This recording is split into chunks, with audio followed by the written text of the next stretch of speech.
Hello and welcome to the 43rd episode of the Megavision Show, the companion podcast to Megavision's magazine. Today is July the 18th for you, I believe, Chris, and it's the 19th for me right now, because it's now 20 past 1 in the morning. That's my dedication for this. If you don't know me, I'm Graham, the production editor of Megavision's magazine, and with me I have my buddy, the editor-in-chief of Megavision's magazine, Chris Powell. How are you doing, Chris? I am doing excellent, Graham. I'm really looking forward to this. Too bad Scotty couldn't make it on. Yeah, I guess he had a date with a girlfriend. I think they're going to go see like a drive-in movie. Yeah, a double bill. He said 2 movies. Wow. What were they? I thought one was like Night of the Living Dead. Probably something like that. Yeah, I think it might have been a couple of horror movies. But hopefully he'll tell us next week. We can find out all about it and. Yeah, what it's like going to a drive-in movie in the 21st century. Because do they have drive-in movies in England? It turns out they do, but I don't know if they've just been set up for, the lockdown period or something. Because I keep hearing on the radio, like, adverts. They're a bit far away for me just to go. Like, they're maybe an hour or two's drive away. So I feel like I'd have to really plan it to actually go there, I guess. Like, my local cinema is, like, 5 minutes down the road, but that's closed at the moment. But any drive-ins are like a good couple of hours drive for me right now. So that's a bit annoying. But yeah, what about you in your area? Do you have lots of drive-ins or? We have one in Jersey that's not too far. It's not too far. I say that, but it's like 45 minutes away. Mm-hmm. But we'll usually go to it like once a season. But what they've been doing here in the States is like there's been a lot of pop-up drive-in like things that are going on. That's cool. It's just basically like like they have a big parking lot and they erect a giant white screen and they'll do like drive-in movies that way, and it's all related to like the pandemic and everything. It's just a way that people can kind of get out with, I guess, being safe and they're not possibly spreading any viruses. Yeah, I feel like my actual cinema area could do that, like in their parking lot. They've actually got a really big open parking lot. I reckon they could just erect some screens outside the cinema, like on the building or something, and start showing movies again, but slightly differently. That would be pretty. That's actually a cool idea. Maybe I'll write to them and see if they do it. Write them an angry letter. Yeah, should do. Yeah. So for viewers or listeners of the show, we are keeping with the new format, the new video podcast, mixing things up from what we used to do. Yeah. So Chris, what's been going on? Let's have a little catch up. What's been happening in the last week or so? Well, like I'm still retired, so I've been staying around the house with the kids. But I think I mentioned it either last week or the week before about how I'm starting a new horror podcast with some friends of mine. And so I did get some pickups this week that I want to talk about that's actually related to the Blood Sucking Geeks podcast. We haven't released our first episode, but I'm hoping this week will be when we launch our first episode. So if you're listening right now, try searching for the Blood Sucking Geeks podcast on your favorite podcast host, and hopefully it'll be there. But anyway, for the next episode, we're doing Halloween Resurrection. I don't know if you've ever seen that one, Graham. I have not. I am not well versed in horror movies. I've seen quite a few horror movies, but not as well versed as some people, like your good self. Right. Yeah, that's the Halloween series is one I've seen a few in, but not all of them. So yeah, not familiar with that one.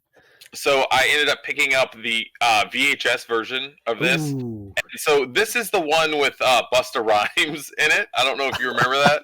That rings a bell, yeah. And so I also got a Blu-ray version, which this was actually from Canada, but it has Halloween, The Curse of Michael Myers, then Halloween H2O, and Resurrection on one Blu-ray. And so basically what I'm going to start doing, I think, so I could kind of build up my physical movie library again, is for each episode of the podcast we do, for whatever movie we're going to focus on, I'm going to buy a Blu-ray version and try to get the VHS version as well. Because I ended up buying a VCR off Facebook Marketplace a few weeks back, for $3. Oh. I can go for $3 of VHS.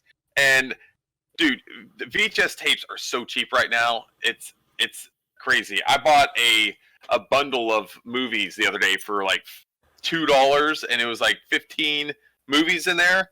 And there's some good ones like E.T., Kingpin, some of the Jurassic Park movies.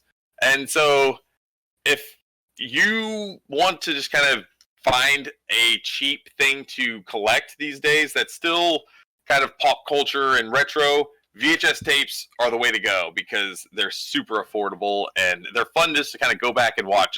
There's something about like taking out that big cassette and putting it in the VCR, and you know, you feel it pull into the VCR and like lock in. It's so awesome, man. It's a cool feeling to watch VHS movies. I think I can't remember if I told you or not. Literally a few months ago, like earlier this year, like maybe two couple of months ago, 2 or 3 months ago, my mum threw out most of my VHS collection. Oh, why? So she basically made me come around to the house to like help clear out my room a little bit. She wants to turn it into like more of a nursery room because my brother's got 2 kids. I've got 2 nephews now. And when they come to visit, she wants that to be their rooms. That's fine, but she wants to clear out more and more stuff. And I had a ton of VHS. She's like, you don't watch them. You haven't got a VHS player at your place. I'm like, yeah, I know. And then she's like, right, we need to get rid of them. And basically, we normally give stuff to charity shops, but charity shops don't take VHS tapes anymore. What?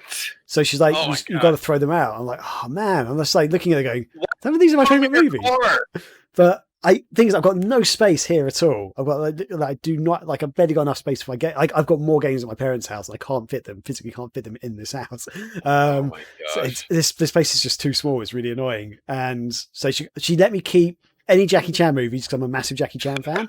And there's a few ones like Princess Bride, like some real proper classics she let me keep because you should have also told her if some other movies had Jackie Chan in them, but he just didn't have a starring role. Yeah, like Jurassic Park. Jackie Chan's in that. Don't you remember that one scene? Like my entire friends. The T-Rex in the face. I had so many friends VHS tapes. I should be like, yeah, like Chandler goes out with Jackie Chan, and so does Rachel at one point. Yeah. You know what? Like Jamie is such a huge Friends fan, and I honestly just I don't get the whole it's so thing. good. Like Seinfeld, also not a huge Seinfeld fan. But I've never seen Seinfeld. Everyone tells me it's amazing. I've just never seen it. It's okay, but like it's just I don't know. Maybe it was just a little before my time or something. I'm not a fan of Seinfeld. Fair enough. Give me some Mork and Mindy, and I'm there all day. Wow. So not Seinfeld. Seinfeld is before your time, but Mork and Mindy, a show made like 10 years before that. It was, for whatever reason, it was just on like during the day when I was home alone before I started school, and I just remember watching Mork and Mindy, and I just thought Robin Williams was so hilarious as an alien. I loved him as a kid.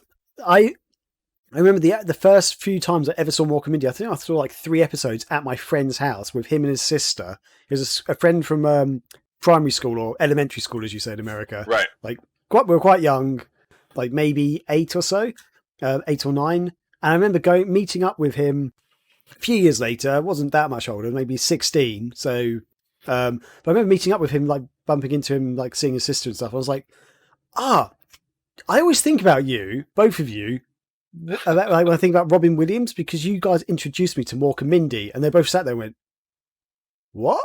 And they're like, Mork and Mindy. And they were both like, we have no idea what you're talking about. Like the show where he's an alien, there's like an egg, and he's like, nanu. And they're like, they're like looking at me like I'm insane. I'm like, you're the ones who introduced it. I distinctly remember being in the room with them, like in the exact room in their house where we were. When they first Do you think you made this memory up?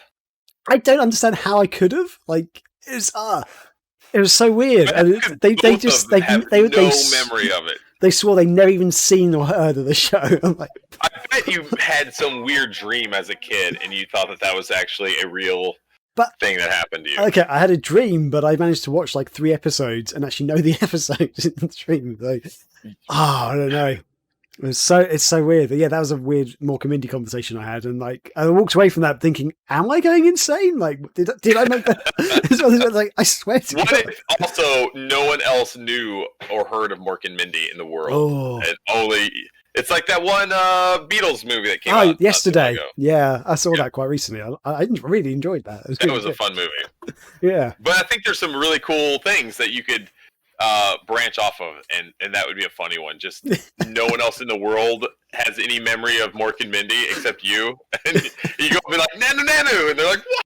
Whoa, whoa, whoa, whoa. Oh, that was so good. Wow. Anything else you've picked up this week, or is that your lot? No, that's the only other thing. Oh, I did fix the I/O like bracket on the front of my computer. Like basically the area where you plug in like your USB cords and other things. I haven't confirmed it, but I believe that Odin tried to plug in like a controller, but did it upside down, and it basically fried the whole panel, and so nothing would work. And for a long time, I couldn't figure out like if you could even replace that part on my tower, but obviously you could because I'm an idiot. But I ended up getting a new one from Newegg, and this one's like so much better. It has like 3 USB, I think it's 3.0 inputs, and then it also has a Type C one as well, and then it has a whole bevy of inputs for like different SD cards and like and everything else. So it's just way better, and so that was like the last thing I felt like I needed to do on my computer to get it just fully functional again. So did that earlier today, and I'm weirdly just kind of really proud of it. So that's cool. I like that when you finally fix something, you're like, even if it's a small thing, you're like, yes, like you just screwed something in, like you screwed a nail back in the as a nail, you screwed a screw back into like the wall or something that's come loose. Like, yeah, I've done it. That reminds me, because our front door, like we thought like the whole mechanism, the locking and opening mechanism in the door itself was broken. We have one of those weird doors where on the inside it's an actual knob, but on the outside it's like this like little clicky thing. I don't know if you guys have those. Some people do. I hate those things for some reason. I don't know why. Yeah, me too. But it just was like really rattly, and it looked like, and sometimes when you turn it, it wouldn't even engage, so you couldn't even get the front door open. Yeah. And so I thought I was going to have to completely replace it and go to this like Lowe's and get an entirely new one. But I started taking it apart because I was just going to decide to go to the store.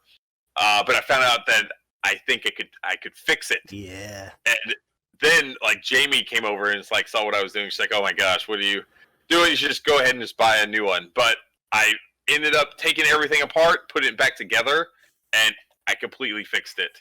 And so I felt like that. What you just said though, like completely reminded me of that. And so I felt like I got some man points in my wife's eyes. I like that.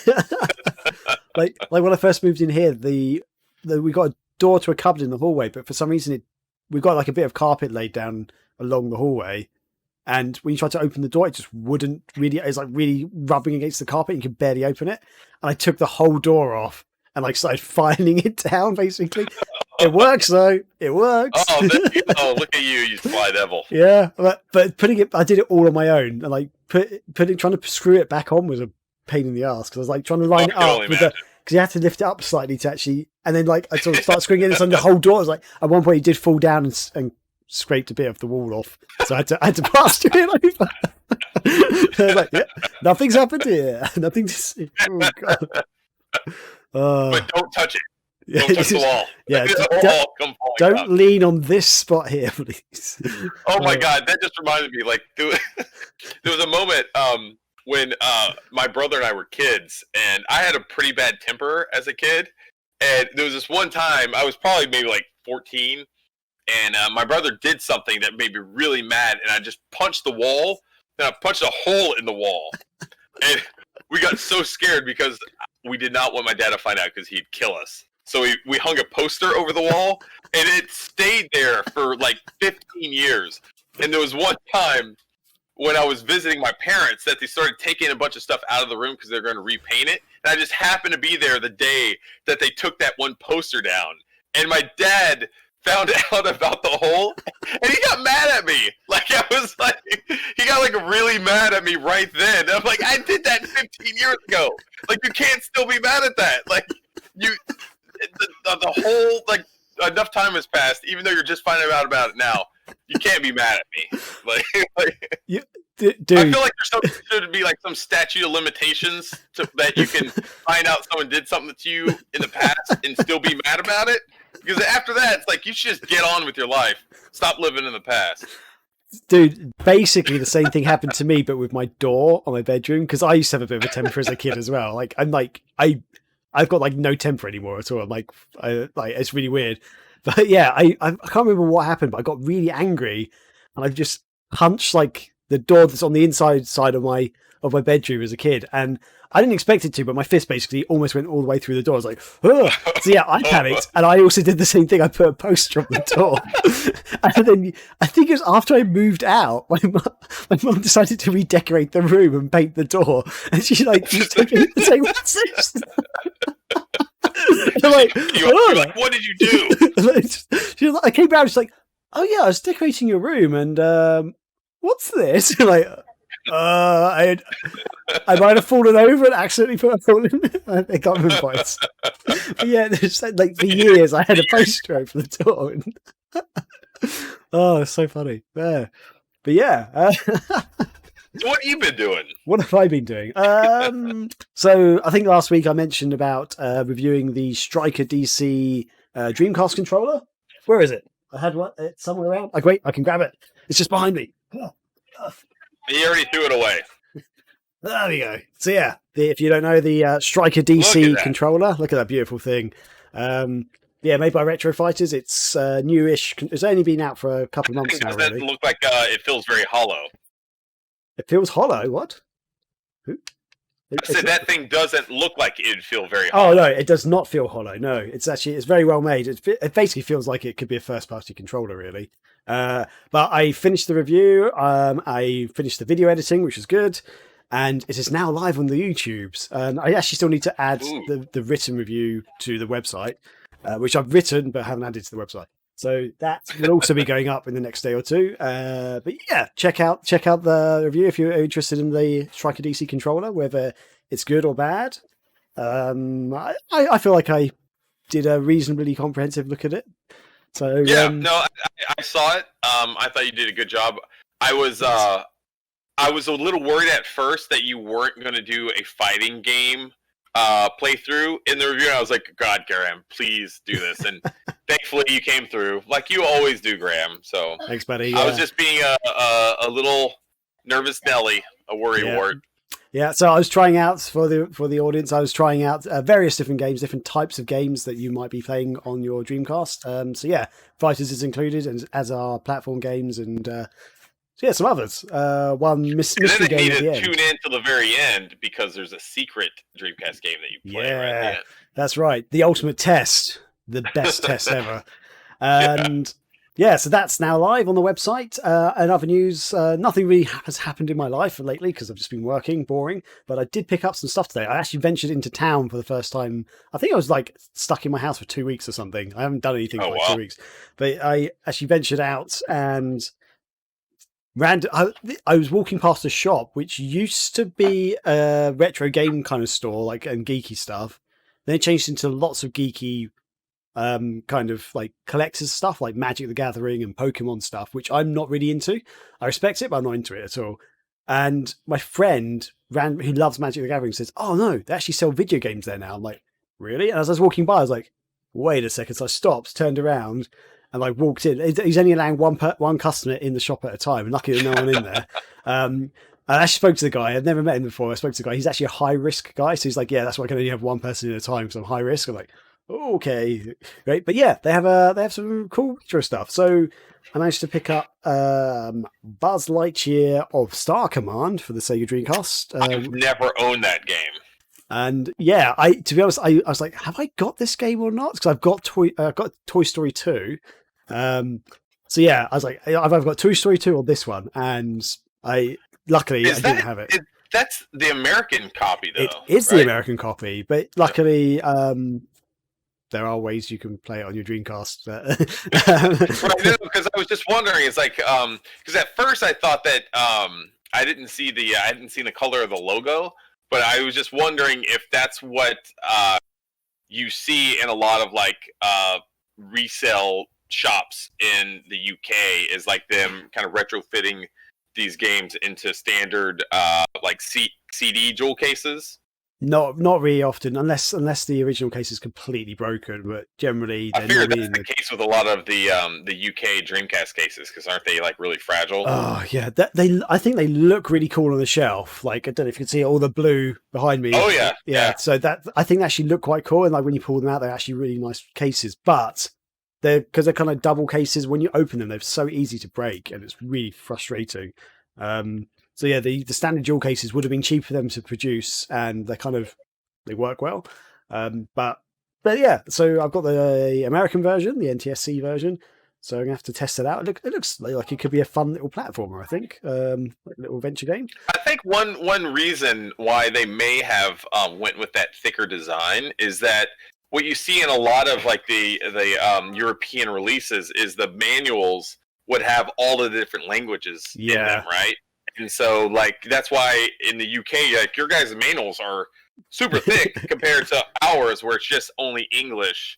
And so it's maybe a fifth of the size of like your standard. Yeah, because they tend to have, at the very least, they tend to have English, French, German, and Spanish, and then you've got other languages. Some other games have. So yeah, there's normally at least 4 or 5 languages in them. Yes, yeah, so that's a good point. That's why they had to do that. Maybe that is why. Yeah, good thinking there, Sherlock. I like it. And I got a couple of other pickups as well. Tonight. I've got Cyber Speedway for the Sega Saturn, which is, now this is another game I'm not sure if I've actually got or I just played. A lot of my Saturn collection is at my parents' house, so it's you probably can't really see it there. It's kind of like a looks like something that PlayStation racing game. I was about the name of the game just left my head. No, Wipeout. The developer it was that owl. Yeah, Psygnosis. Yeah. It's kind of like a Wipeout. It's kind of like a Wipeout style game. There are a couple. I've got another one on the Saturn which is called High Octane, which compared to Wipeout looks atrocious. Like the polygons are really bland and stuff, but it was a surprisingly fun game. Like it's actually quite entertaining. I was like, this is pretty good. So I'm hoping this is similar, that it could be a little hidden gem. So maybe we'll try and do a review for the magazine at some point. Another one which I always wanted to get is Dragon for the Mega Drive. So that, if you don't know, I remember renting that. It's a Bruce Lee fighting game basically, and I'd never played it, but the thing that always interests me was so my understanding, Chris, you've played it, I haven't, but it's like a tournament fighter, like a sort of Street Fighter 2 style fighting game, like 1-on-1, but you can actually have the 3 people or something in the arena. I don't remember. Okay. I just remember renting it as a kid. Like I don't remember. I remember it was some sort of fighting game, but I don't remember a lot from it. Okay, so that's my understanding. It's like a tournament fighter, like Street Fighter or Mortal Kombat, where like standard would be 1-on-1, but in this you can actually have 3 people. And it was also confirmed on the back. It says you can get the Sega multi-tap and have 3 fighters in the arena, and there's a screenshot of three people fighting each other with 3 health bars. So that's something I'm quite interested in. I think that's quite exciting. And so it sounds like your dog agrees as well. Excellent. Yep, that's Max being a dummy. And one other thing, which is something I've always wanted to pick up, but for some reason just never have, it is one of the retro-bit Sega Saturn controllers. So it's for the PC, so you can plug it in to your computer. You apparently can also use it on like the Mega Drive Mini and other micro consoles. So it's got a USB connection, and yeah. That's awesome. I ended up getting the Saturn version of that same one. And so it's basically just like your standard Saturn. It only works in Saturns. Oh, I see. Okay, so you actually got the actual Saturn. Yeah, because this is the Saturn design. It's the controller, but it's not USB. It's like an actual Saturn. Yeah, that's pretty cool. I don't know why I ended up getting that one. But did you see that they just released the 2.4 like gigahertz wireless version of those Saturn pads? No, I did not. Maybe I should have held out and got those. Although this was really cheap, so I think they just announced it like this past week. Okay. So wow. Yeah, well, that's me basically. Those are my little pickups for today. I was quite excited. I'm like, I mean, these aren't like massive titles, but sometimes finding those little things are like, oh, this is pretty cool. So yeah, excellent. Awesome. And so that's going to take us to our first commercial break. But before we go, I want to let you know that you can support Megavisions on Patreon by going to www.patreon.com/Megavisions. And while you're there, you can choose between a physical print edition or the digital issue of the magazine. And so if you want to go and just kind of show your support for us and start subscribing to the magazine, we would be very appreciative of that. And with that said, we will be back.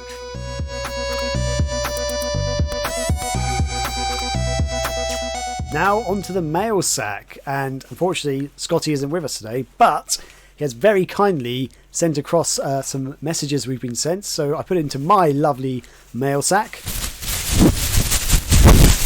What have we got today, Chris? Let's find out. So, I'm so excited! From Mr. Haru, we have a lovely question, which is, what is a game which you swear the internet must have been high in loving so much?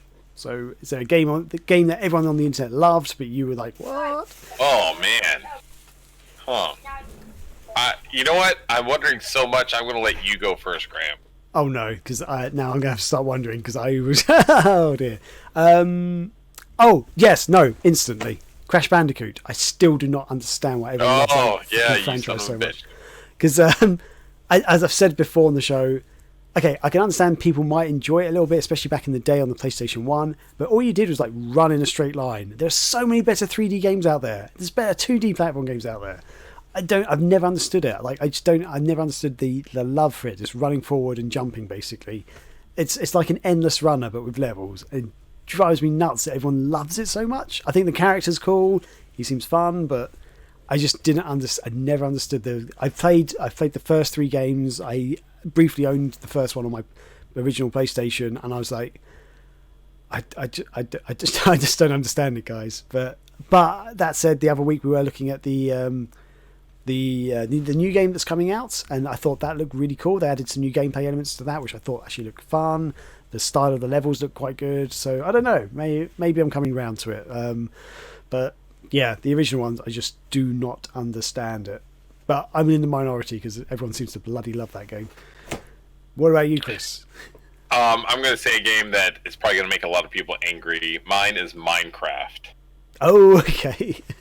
I just don't get the deal with it. Like I did play it with my kids early on, I guess, and I really enjoyed the survivability aspect of it. Like when you're having to hurry up and build at that first time because the skeletons or zombie guys or whatever are coming for you at night, the spiders.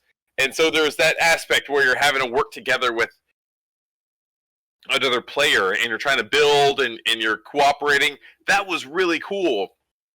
But after like the first few nights, I don't know, it became just very bland for me, and I'm not the kind of person that has the available time to sit there and build this like really elaborate like pirate ship out of voxels. I can't do that. Yeah. And so that game just never clicked with me. I guess I can somewhat see what people get out of it, but for me, it's just not there. It's just not there at all. I'm kind of with you. I've played Minecraft. I've also played Minecraft clones quite a lot as well, just testing them out. I think I'm with you. I get why people like it. I think like I can see some appeal there. Like some people have done some really cool things. Someone made didn't someone make a fully working Death Star or something? Like they managed to build a Death Star floating in the Death Star was working. I don't think it ever became operational. I thought it's a fully operational Death Star. I don't think the Empire ever had an operational Death Star, did they? I could have sworn I saw the video. They actually shot out a laser, but maybe I could be mistaken. But they rebuilt the Death Star. They made a computer in Minecraft. Like they made a working computer that actually existed within Minecraft. That is the most mind blowing thing to me. Like that's crazy. That is That makes me Inception start stuff thinking right of there. simulation theory and everything else, and Wow. I'm just not ready to go that beyond into thinking Yeah. right now. So there have been some really cool stuff made in Minecraft, which I think is amazing. But yeah, the amount of time needed, and the thing I don't like about Minecraft personally is I've got this thing about games that don't end, or don't have a not every game has to have a story, but there kind of not sometimes needs to be some sort of end goal, if that makes sense. So Right, yes. whether it's reaching a certain point or getting a certain score. What about SimCity when you played that as a kid? Did you? Well, I enjoyed that because SimCity had a goal to it, basically. How did you essentially beat the game? So you basically you built your cities up, you ran them for a while, and then you actually moved to different cities. From what I remember, you had different cities you went to. So there was a progression in that. It's like theme park. Theme park, you create a theme park, and eventually you get to a point where you sell it or whatever, and you move to another theme park which has like a different location, and you can sometimes get new rides or whatever. So in SimCity, you went to different locations which might have different weather, like natural things like earthquakes or what have you. And you had different funds and stuff. They had different sort of population statistics and stuff. So yeah, like SimCity had a goal in it, and so did like theme park and stuff. And so this is why I don't like endless runners. I don't understand it. The only thing you can say in an endless runner is I got more points than a friend who may have only played the game once or something. It's just, and yeah, Minecraft. I kind of like that you can get lost in this world. You can build all this stuff. You can explore it, but there's nothing to do in it. I don't get that. like I'd love it if it was like Skyrim, for example. You had a storyline and maybe side quests. You can go and do all this stuff, or I don't want to do a quest today. I want to build a house in the sky. I want to build a floating castle. Go and do it. But once I've done my floating castle, I'm going to go and kill a dragon over there and like win the game or something. I don't know. That's what I would love to have seen in Minecraft. But mate, it's not for us to think, Chris. I think we're not the target audience. I think we're clearly not the target audience. Yeah, Graham. But I can actually remember when before Minecraft's release, when it was in beta, people at my work were going nuts over it. Like, you've got to try this game. You could buy the game for like 10 quid back in join this beta, you had to pay £10. And apparently though, like it was really nuts on some computers. Like it really drained your resources because they hadn't worked out how to make it work with processors and stuff. They didn't like optimize it at that point. Yeah, it was not optimized at all. And like sometimes you'd load it up and it'd like take up like a gigabyte of RAM, and some days it would take up like 200 megabytes. Like, I don't know. It was like a bit. Anyway, so a gigabyte of RAM doesn't sound much anymore. Actually, but no, that's pretty cool. Kind of that you mentioned that, but yeah. So I guess we're not the Minecraft folks, but I know it's very popular. But no, that's a good question. Yeah. And one from Cheese Trousers is, given that it will most likely be running on an emulator, do you think the Astro Arcade Mini will be powerful enough that people could hack it to load on more powerful games, such as Virtua Fighter 2 or even 3, and other great arcade games not on Model 1 or early arcade systems? So we don't know the full list of arcade games available. What are we talking about here? The Astro Arcade Mini, the Sega's little. Oh yeah, okay. The arcade yeah. Okay, so I'm there. We know it's going to play Virtua Fighter, but it's also Right. going to play games like Golden Axe and stuff. And Virtua Fighter, from what I can tell, is the most powerful game available on it. But we've only got a list of 10 out of like 36 games, haven't we? So, but yeah, the speculation there is if it doesn't run more powerful games, do you reckon it will be powerful enough that you can run those games? What do you think? 100%. Yes, that's not a question. Like even the most simple like emulators on a chip or systems on a chip, whatever you want to call them, like they're powerful enough to run all of those, like probably PlayStation, like PS1 and back games. I would say that like very simplistic 3D games. I think they can handle, which I think probably covers most of what the Sega arcade games are going to be in this like era. Well, what the question there is, do you reckon it could do even more powerful ones? Like Virtua Fighter 2. Okay, Virtua Fighter 2 is about PlayStation 1, where is PlayStation 1 level. Virtua Fighter 3, though, was more Dreamcast level. So do you reckon it'll be able to handle something like that? Oh man, that's a good question. I don't think so, because at that point, to be able to get a lot of the Dreamcast stuff, I think you're looking for some more processor heavy and CPU heavy stuff that you don't really get on a cheap chip. Right. Like that you see on a lot of these like mass produced mini consoles and mini arcades these days. So I would say no Okay. for that question. That's fair enough. If we went like a very, very simple question, I would say no, but I think there's a lot of nuance involved there. What I'm really looking forward to seeing, though, is, we may already know this, but I'm just so ignorant on my Sega Arcade history that I'm not seeing it. Like, are we of the announced 10 or so games that we have for the Astro Arcade so far? Are these spanning multiple Sega Arcade chipsets, or is it the same kind of like boards? They are spanning multiple ones, from what I can tell. There's because like they've got games like Golden Axe and stuff, which I can't remember the board names now. But like Virtua Fighter 1, I think uses Model 1, whereas like Virtua Fighter 2 is on like Model 2. But so Virtua Fighter 1 is using a more powerful arcade board than Golden Axe, for example. So there are most, and there's a few other games in there which are running on different boards when I looked at the list originally. So yes, there are multiple boards there, basically. Interesting. Which is why, in theory, maybe we could see some other games. Like, it wouldn't really work with an arcade stick because that's what you got with there. But I'd love to see something like Sega Rally on there, like the original Sega Rally. That would be awesome. Oh yeah, but yeah, because it's an interesting question, because like I don't know if you know, the SNES Mini out of the box, someone hacks that to play PlayStation 1 games, and it was better than the PlayStation Mini. I've heard that. That probably says more about the like bad quality of the PlayStation Mini than it does of the SNES Mini. Well, it's just a surprise that you'd think they've launched the SNES Mini to play 16-bit games, and yet it's more than capable to run 32-bit games. It's like, I think for some people that's a big shock. They're like, this is actually quite powerful. This is a surprisingly powerful little thing in here. So yeah, and if the Astro Arcade Mini is being designed to run those kind of games, like Virtua Fighter 1 being a 32-bit game, essentially, do you reckon they actually got more power in there that it could run, in theory, better games? I would like to say yes, but I think it is a big step, and a way, way, way bigger step,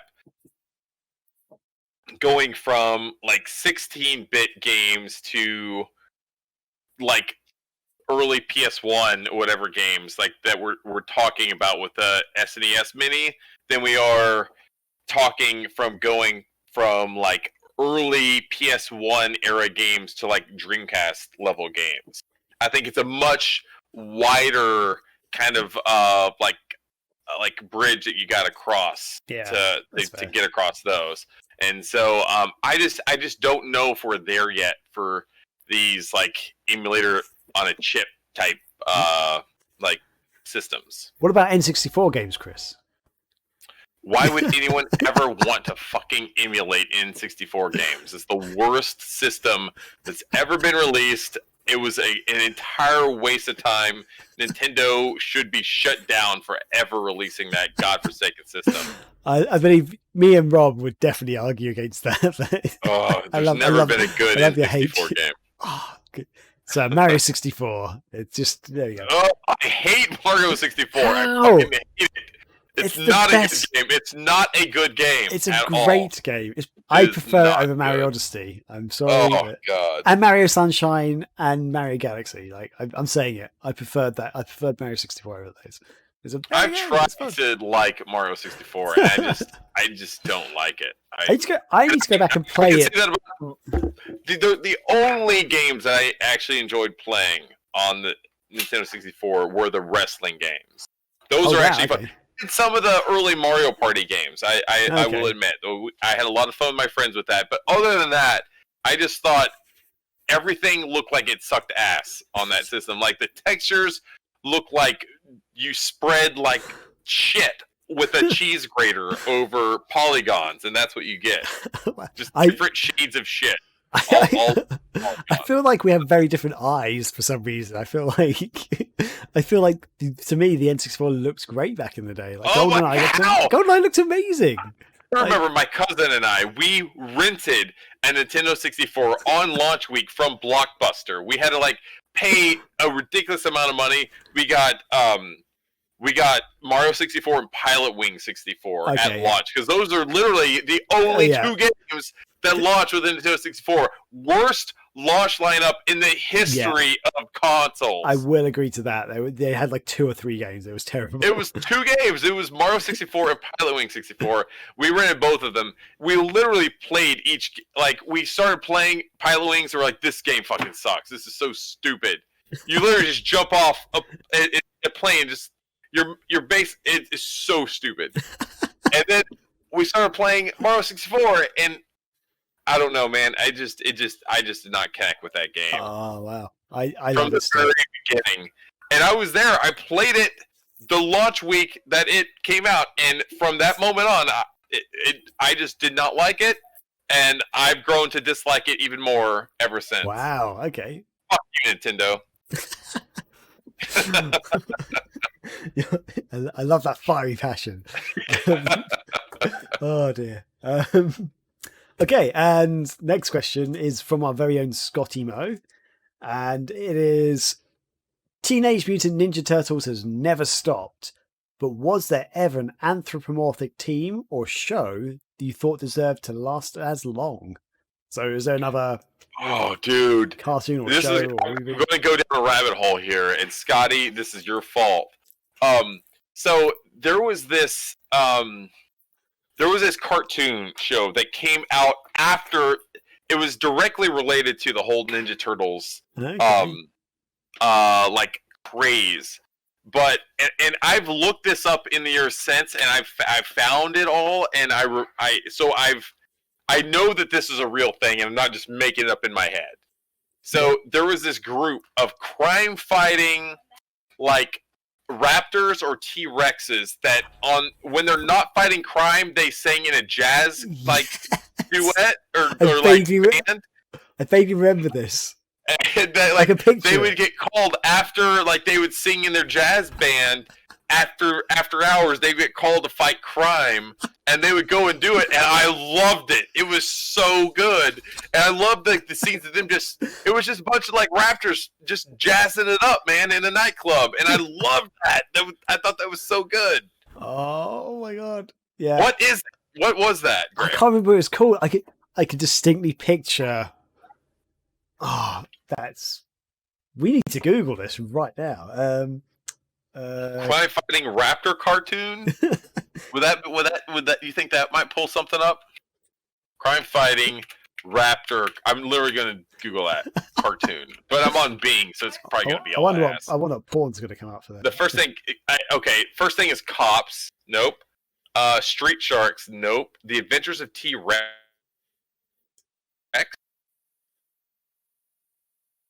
Set in a world of anthropomorphic dinosaurs, brothers Bernie, Bruno, Bubba, Buck, and Bugsy were born with special powers to help crime. The group rode out their Rex-mobile to battle Big Boss's evil organization.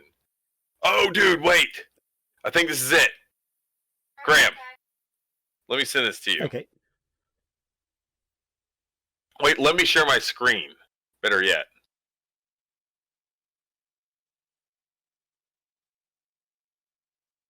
Shoot.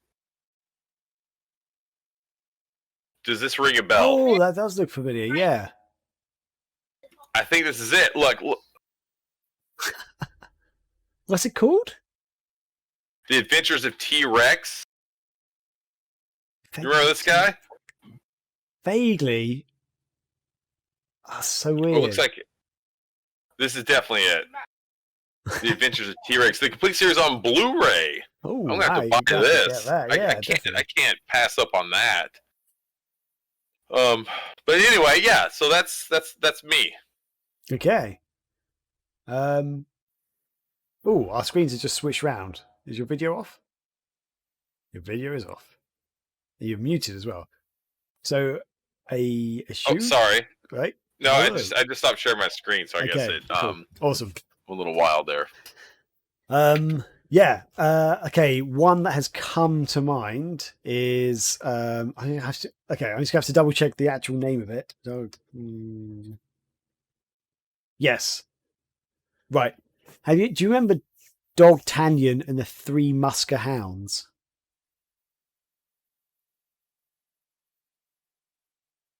Not at all. I got it. Okay. Not at all.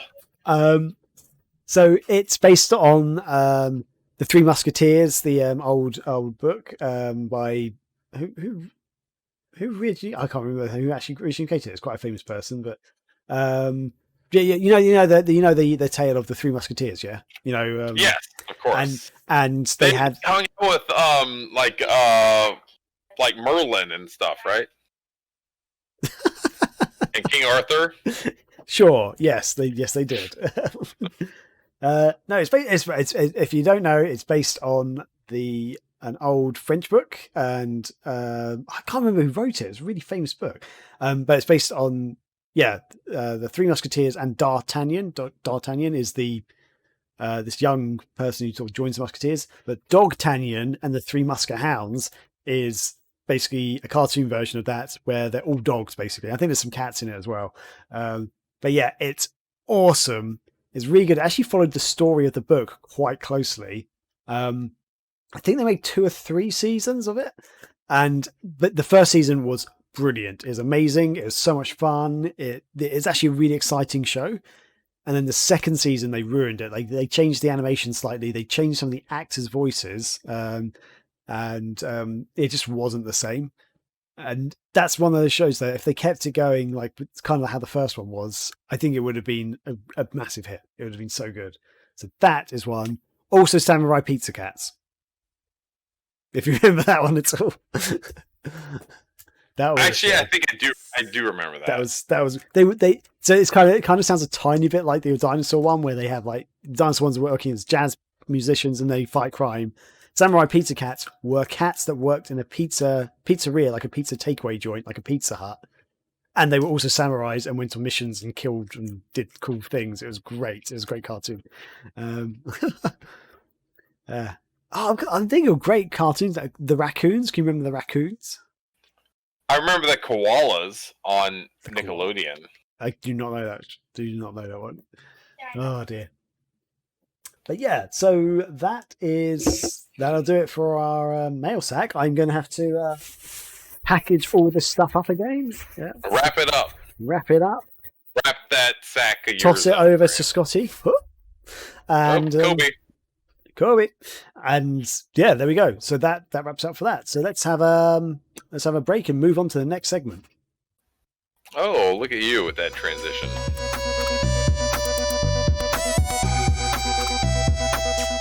Okay, welcome back. And now we're going on to our news segments, which we're going to call 5 Days Too Late. News. It's about usually when we post news on the site, so I think it's aptly named, Graham. Exactly, yeah. We haven't got the finger on the pulse quite yet, but so yeah, you'll get the news just a few days later, I guess. Stick with us. Yeah. Awesome. So Chris, what news has tickled your fancy this week? So one thing that I heard about earlier today, or was it yesterday?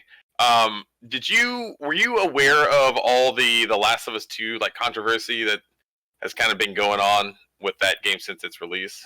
I did or hear I guess it started something happening before the game actually released.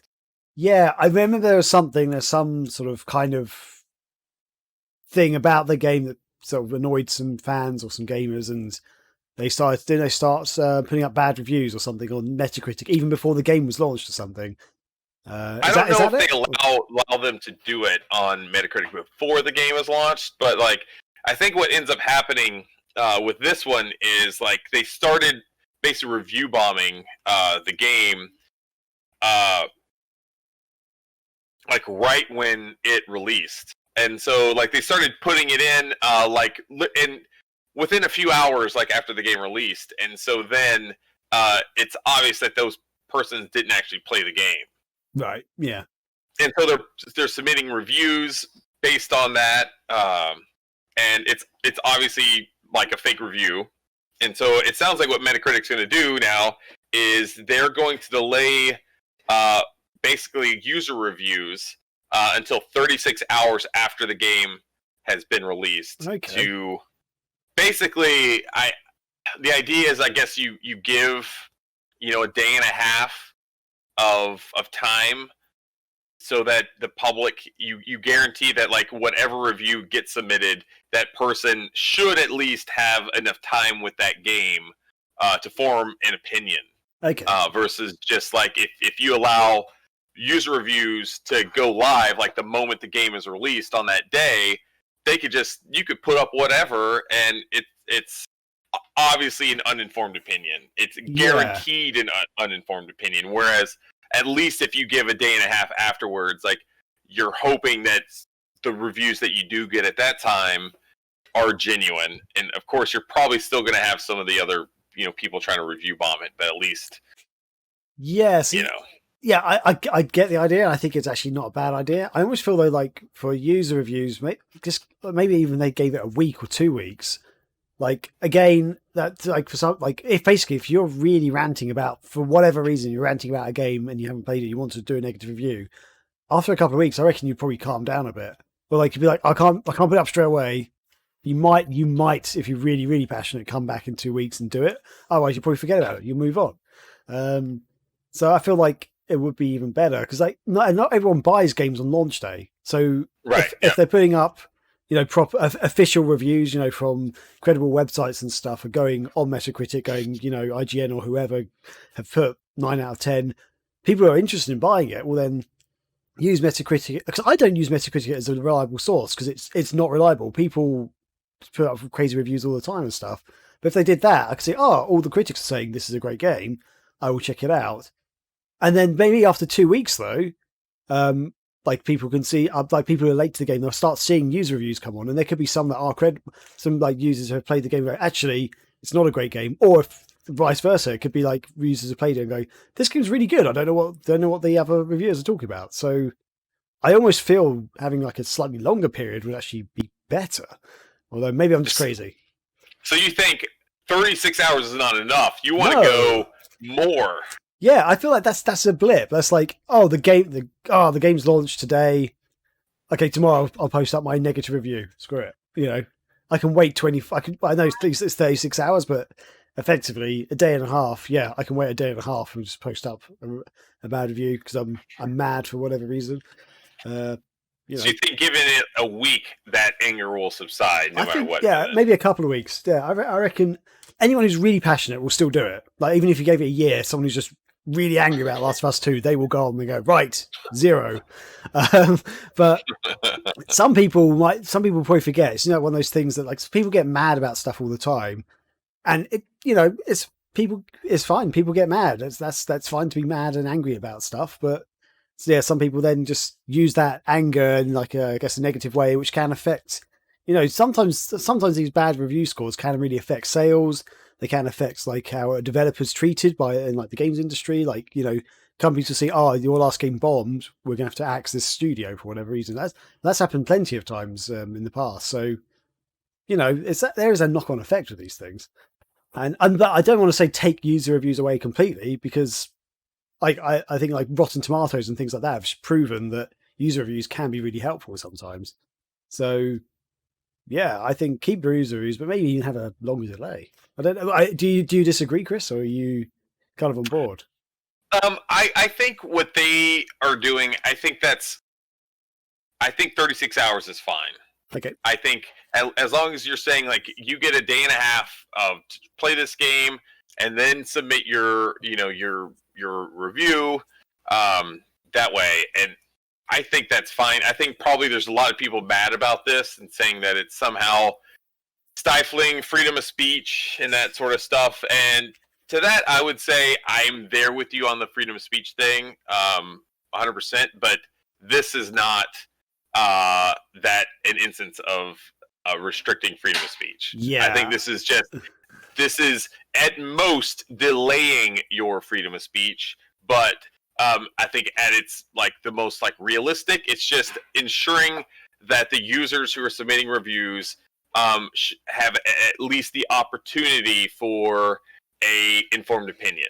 Whereas before you allow it like the exact, after midnight, then anything submitted within that, probably first day is going to be just people either trying to review bomb it or saying like they want to just give it a 10 because they disagree with whatever issue that the other side is doing. Yeah, this exactly. is also stupid that people are even wasting their time in their life to review bomb a video game. Like, what is going on with people that they have that much time to be wasting in their lives? Get a life, Jesus Christ.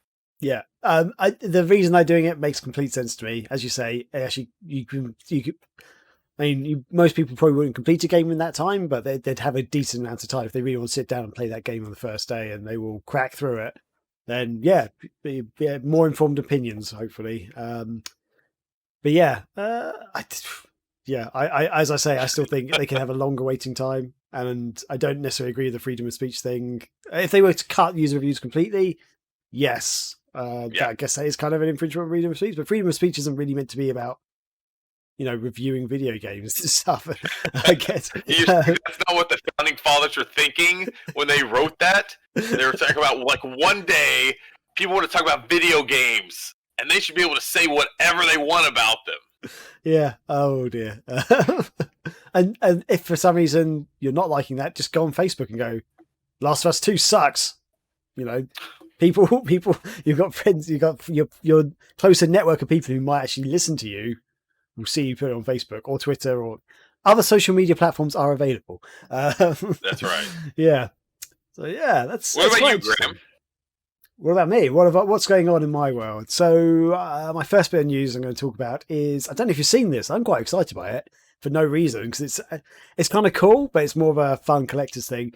So Lego and Nintendo have officially revealed their latest collaborations. I don't know if you know, they've done a couple of collaborations in the past, and this latest one it's a Nintendo Entertainment System, so the original NES, made out of Lego, with a Lego built cartridge and a Lego built controller and a Lego built retro TV that sort of all connects together, and you can it's play in inverted commas. You can play Mario on the TV. So basically, it's like a fun little, cool little actual replica mini NES that you can build yourself. There's a replica NES cartridge you can actually put in. You can lift up the flap, put the NES cartridge in, and there's a controller with pressable buttons that you build also out of Lego. And then the TV's also made out of Lego, a big cube sort of thing. But there's a thing on the side that you wind round, and it's like a crank.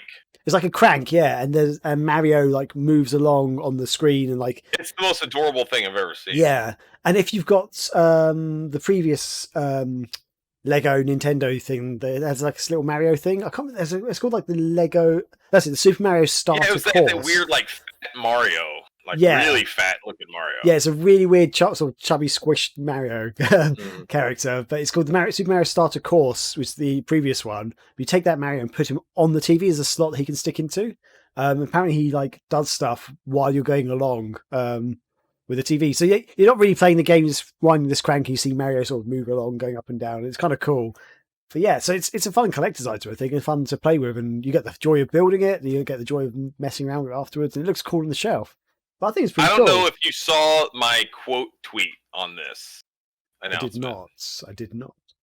I said that the Sega Dreamcast Lego system will be free with a 2-year subscription to SegaNet. Did they have that deal for you guys in the UK, Graham, during the Dreamcast era? So basically, Sega of America gave out did this big campaign in the US, like towards the latter days of the Dreamcast life, where they said basically you would get a $200 rebate on a Sega Dreamcast with a 2-year subscription to SegaNet, which was like the Sega's official ISP in the United States.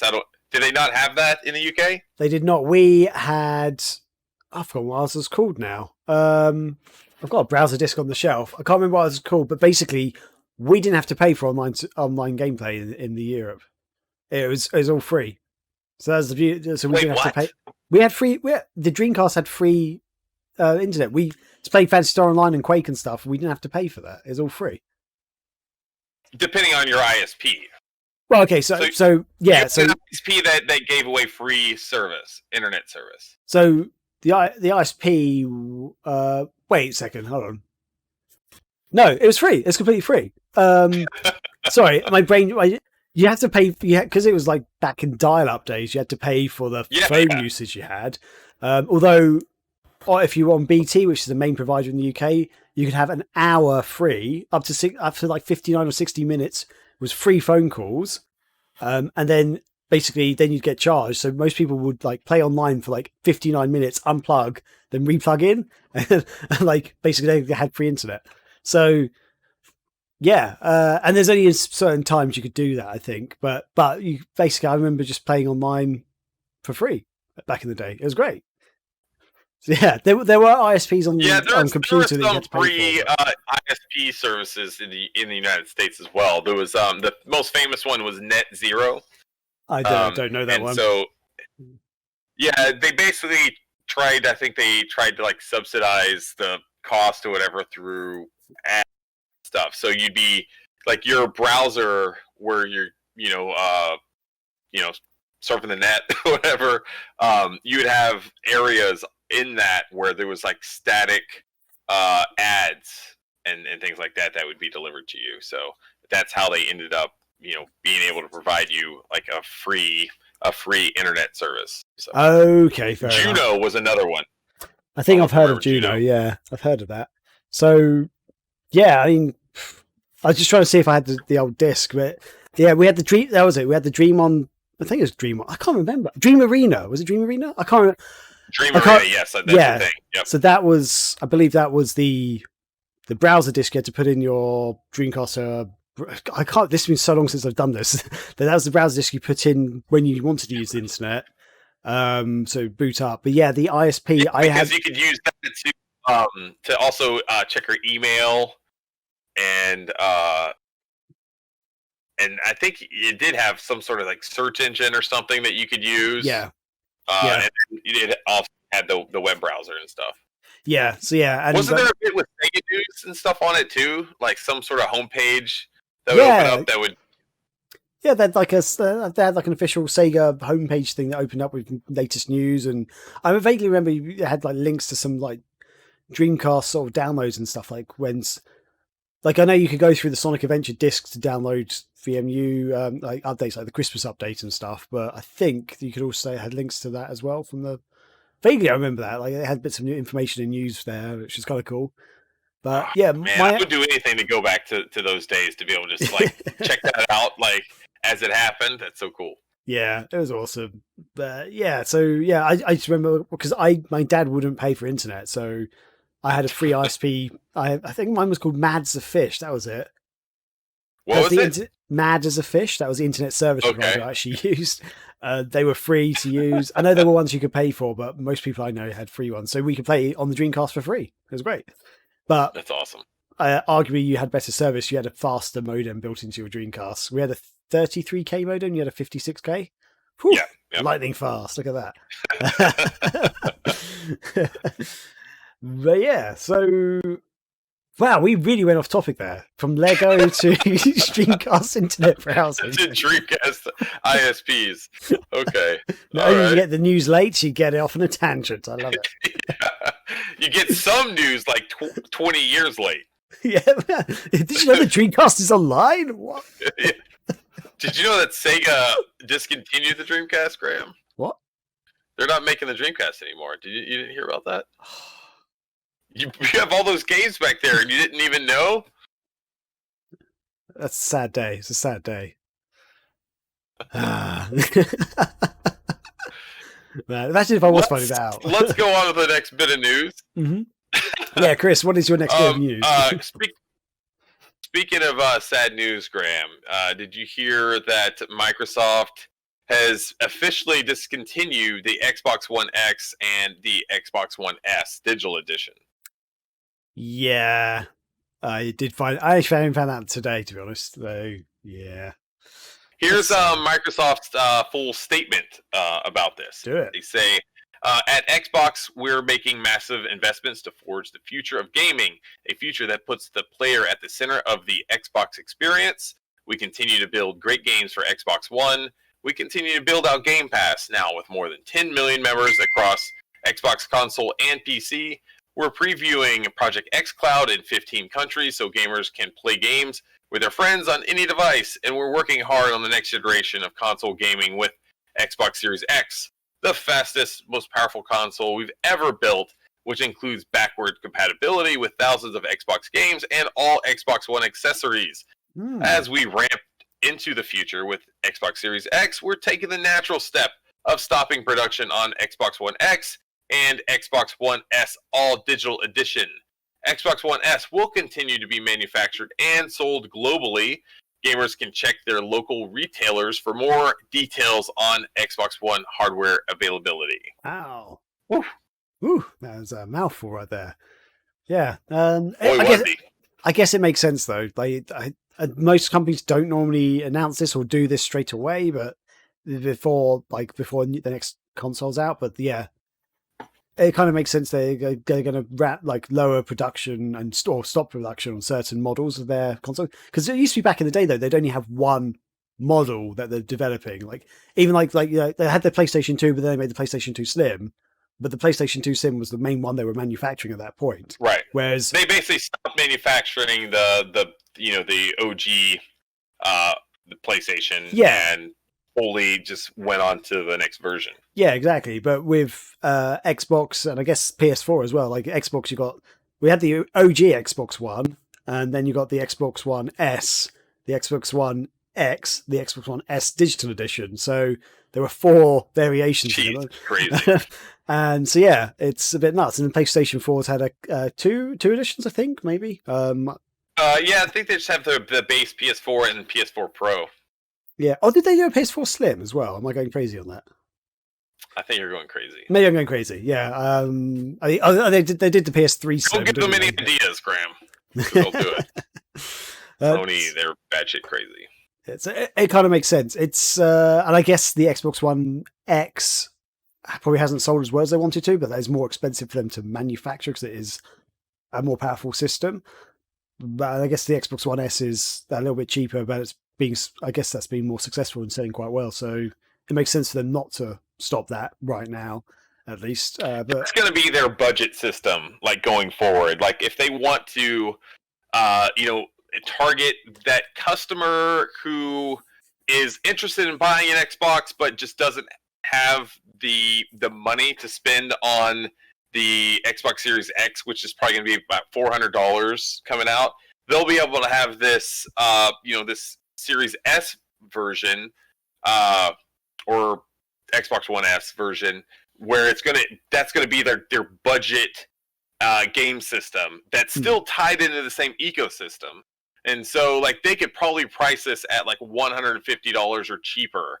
Like, I could see this being a $99 console, like, in the Christmas holiday of 2021. It's going to be one of those type of things that's just going to get people into that ecosystem so that, in a couple of years, that kid is now ready to, transition to the Xbox One Series X, if that makes sense. Yeah, it does. Yeah, totally. So I just had to mute my microphone because there's a really loud car outside, and hopefully it's stopped now. Oh, it's that one douchebag that's been revving his car for years, isn't it? God damn it. It's like, oh, this is really, really it seems to... I don't know if he just parks or something, but yeah.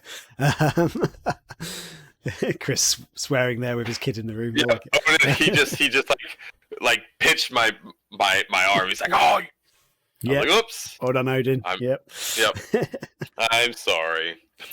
So yeah, this makes sense. It's sad, but it makes sense. I haven't heard any of the other companies though announcing. Well, other companies. It's basically Sony, isn't it? Because Nintendo's not going to stop the Switch anytime soon because they haven't really announced any new projects. I think honestly, with Nintendo, all they need to do to combat the PS5 and the new Xbox is just release a new version, like almost like a Nintendo Switch Plus. Mm. which just has like it's kind of like what they did with like the 3DS, like when they released like one with a better processor and Yeah. everything else. Just release something like that. It's still a Switch.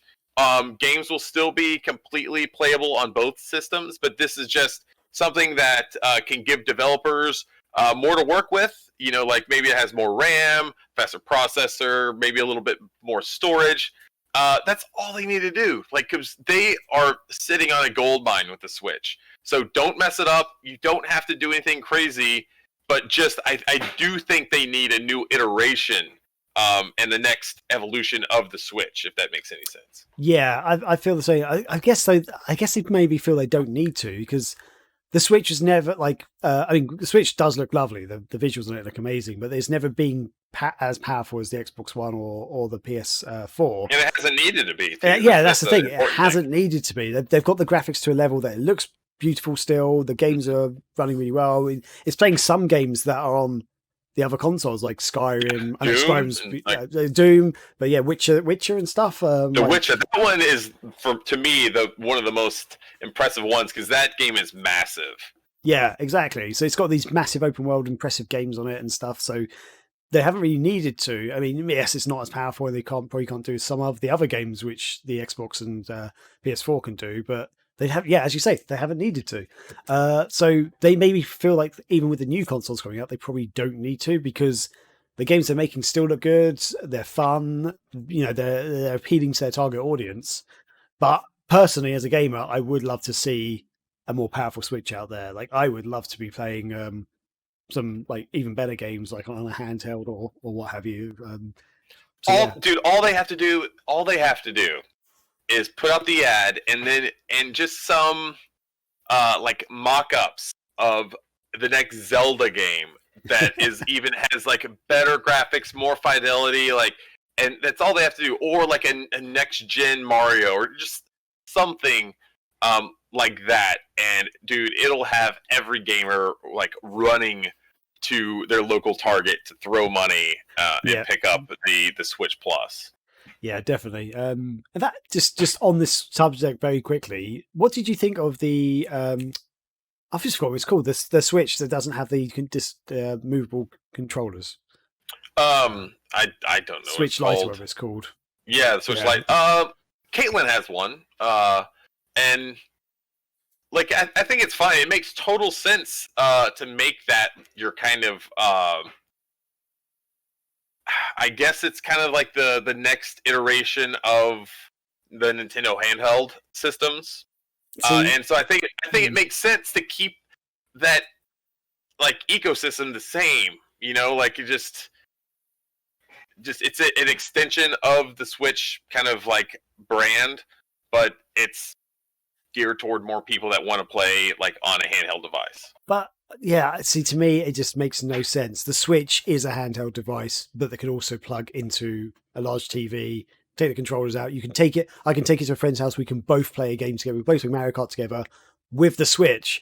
With the Switch Lite, you can't do that. Like, at least not out of the box, basically.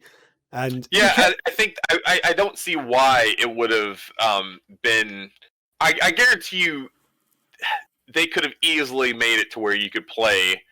You have like an HDMI output on that. I guarantee you that it wasn't an issue of like cost or not being able to put it in. I think it's more of like what they were looking at is like, what are we saying or what are we telling the customer with this system?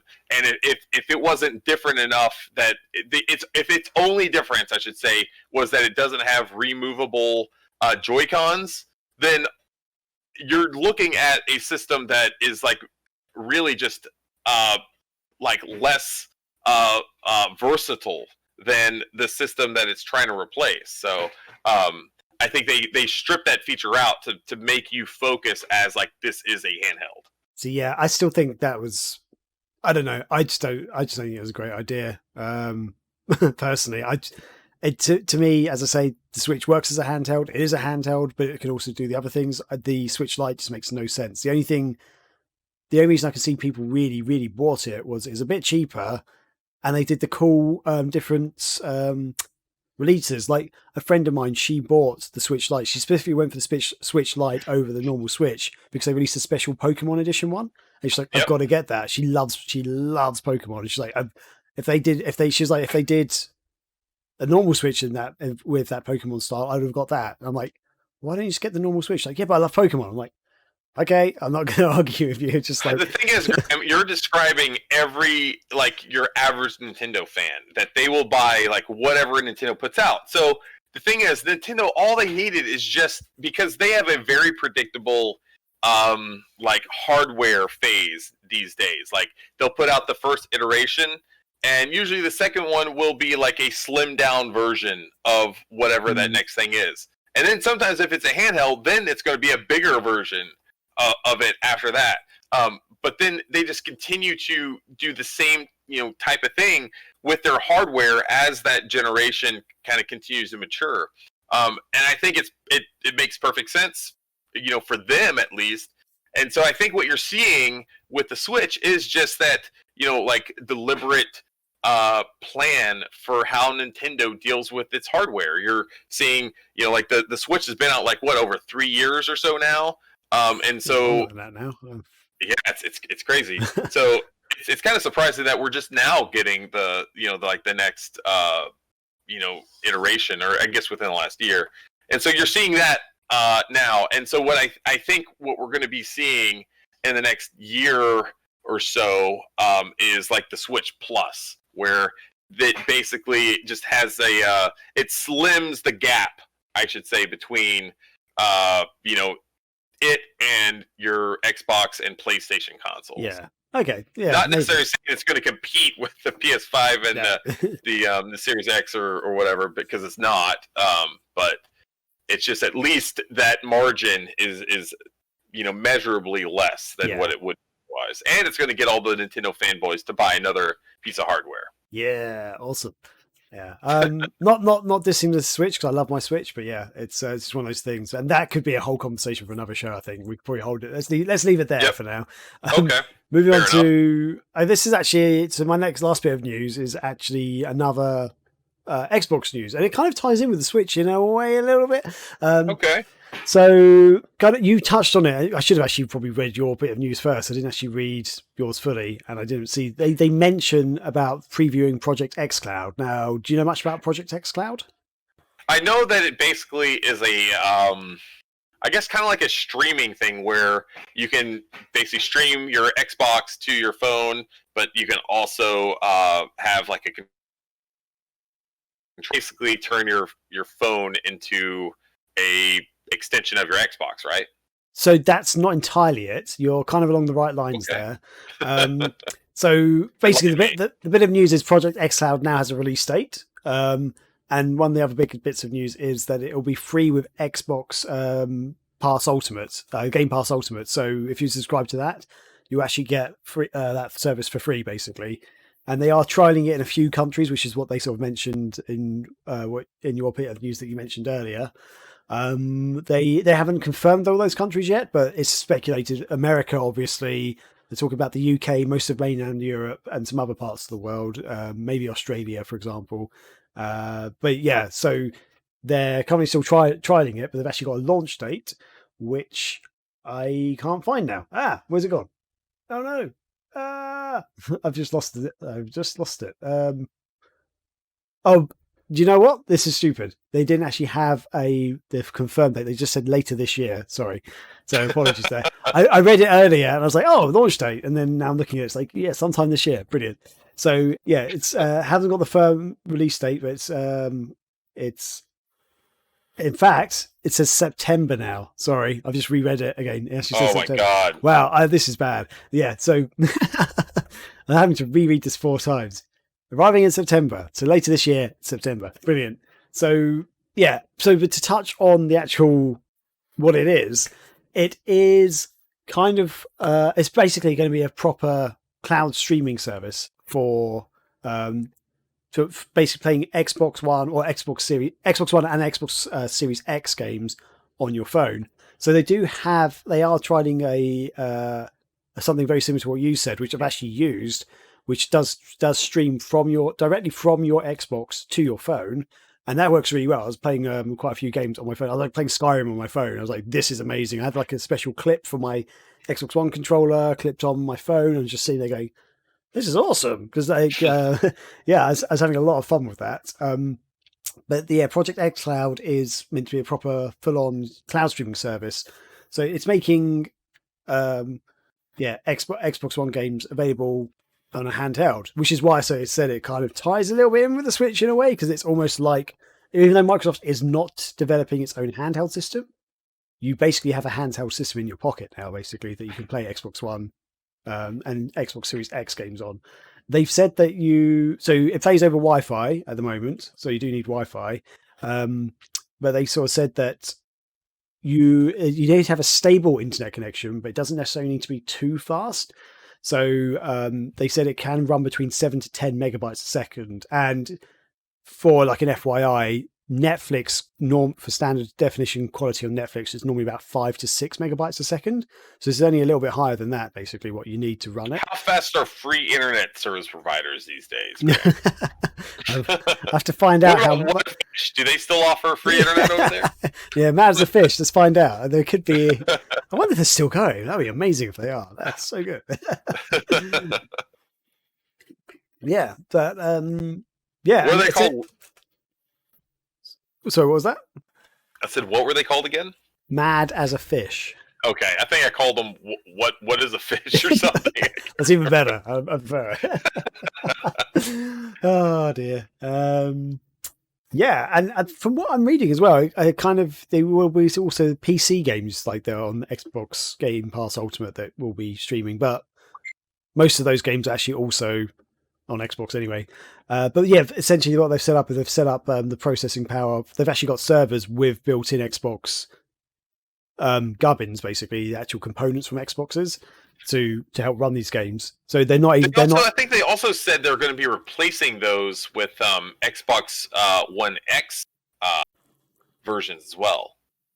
They might be actually. Yeah, I don't. So they're actually like increasing the capability, because I think right now they're either Xbox One S or just standard Xbox One systems, and they're going to be replacing all of those with Xbox One X's just to increase the processing power and everything. Yeah, so that'd be cool. And they've sort of said that it's going to be, so even in the future you'll be able to play the Xbox One, the old Xbox One games, and also the new Xbox Series X games over this. So I think that's a really cool thing. I think it's a really cool service as well. I love Xbox Game Pass Ultimate. I think it's a really, really good service. So you're basically getting access to hundreds of Xbox titles, which you could then be able to play on your phone. So you'll be able to play when you're on holiday, for example, which I think is a really cool idea.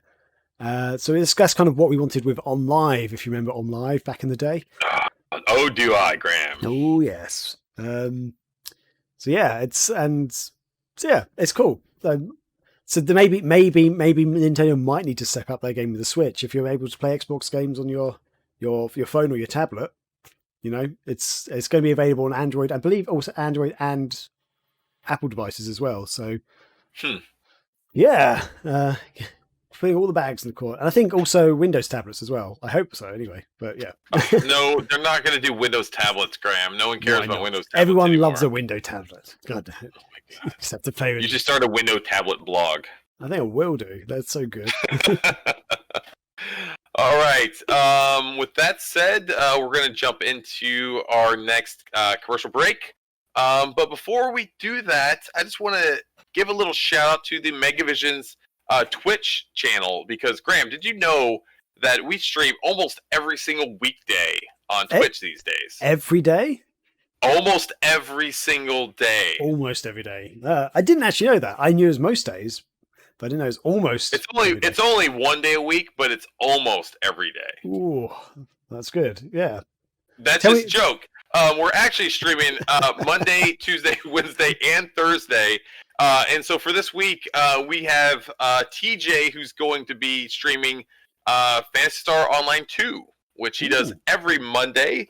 On Tuesday, Tornado Jones is going to be streaming some Panzer Paladin, which I'm going to be talking about later on this show. I'm so super excited about it. I've been playing it. It's so awesome. I can't talk enough about that game. So Really excited to see Tornado Jones with the stream on Tuesday.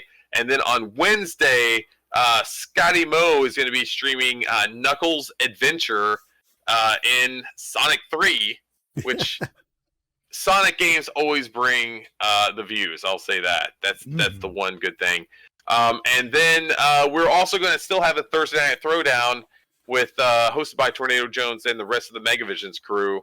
I don't know exactly what game they're going to be playing right now, but TNT is always some good fun. So awesome. Go to, I think it's just twitch.tv/Megavisions to be able to go and watch our streams. Excellent.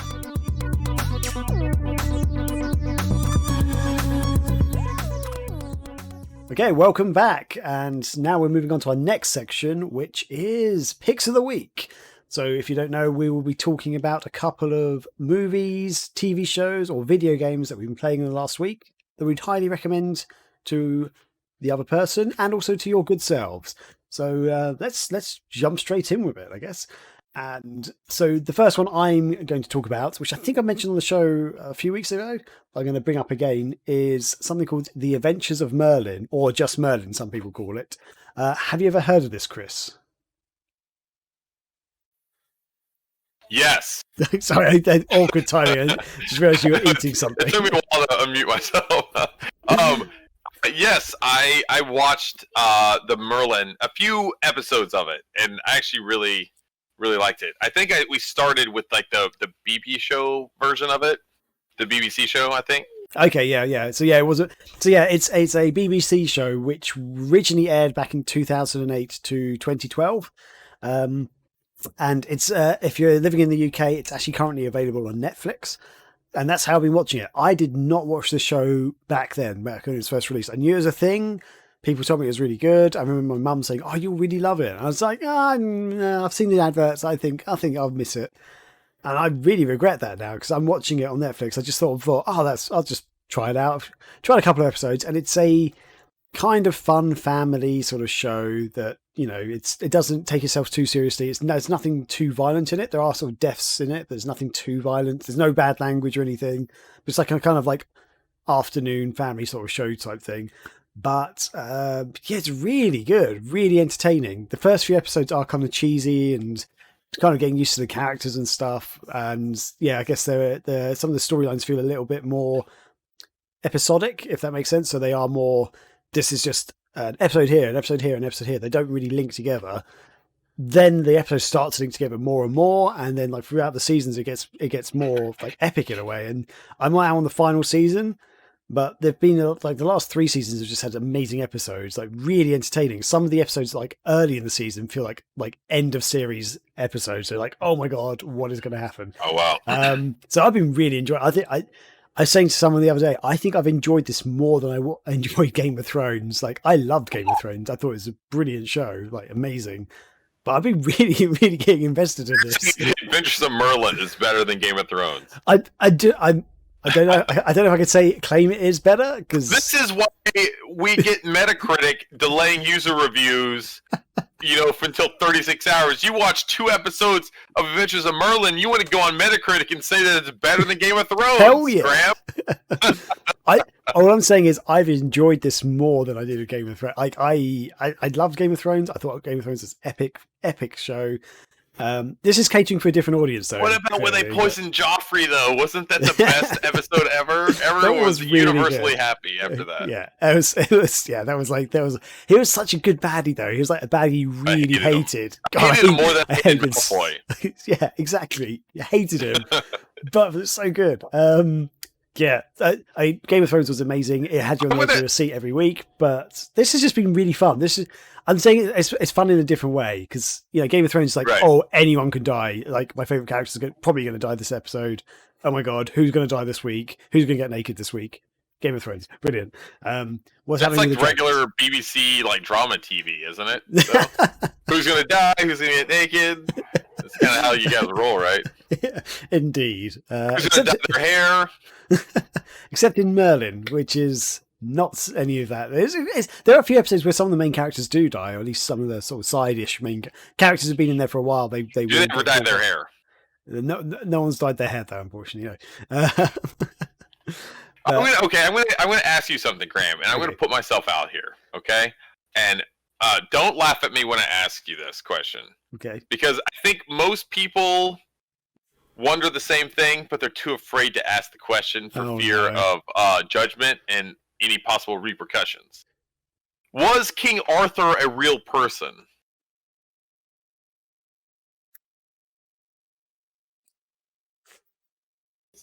I don't think he was, but now I'm saying that I'm not sure. I'm gonna have to Google this. Because I feel like he. I think is there like evidence of it? I thought I saw like an episode of the History Channel where they're like saying that he was actually real or something.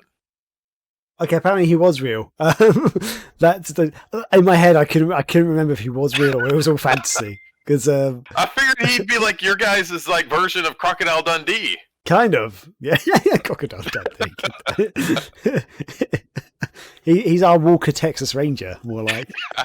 But like, isn't he though? Like, I mean, I figured you would know. They would teach that in primary school about King Arthur and his exploits. So they really didn't. Not my school, anyway. We learned loads of cool medieval stuff. What school did you go to? Probably Catholic school. Church of England, good sir. Church of England.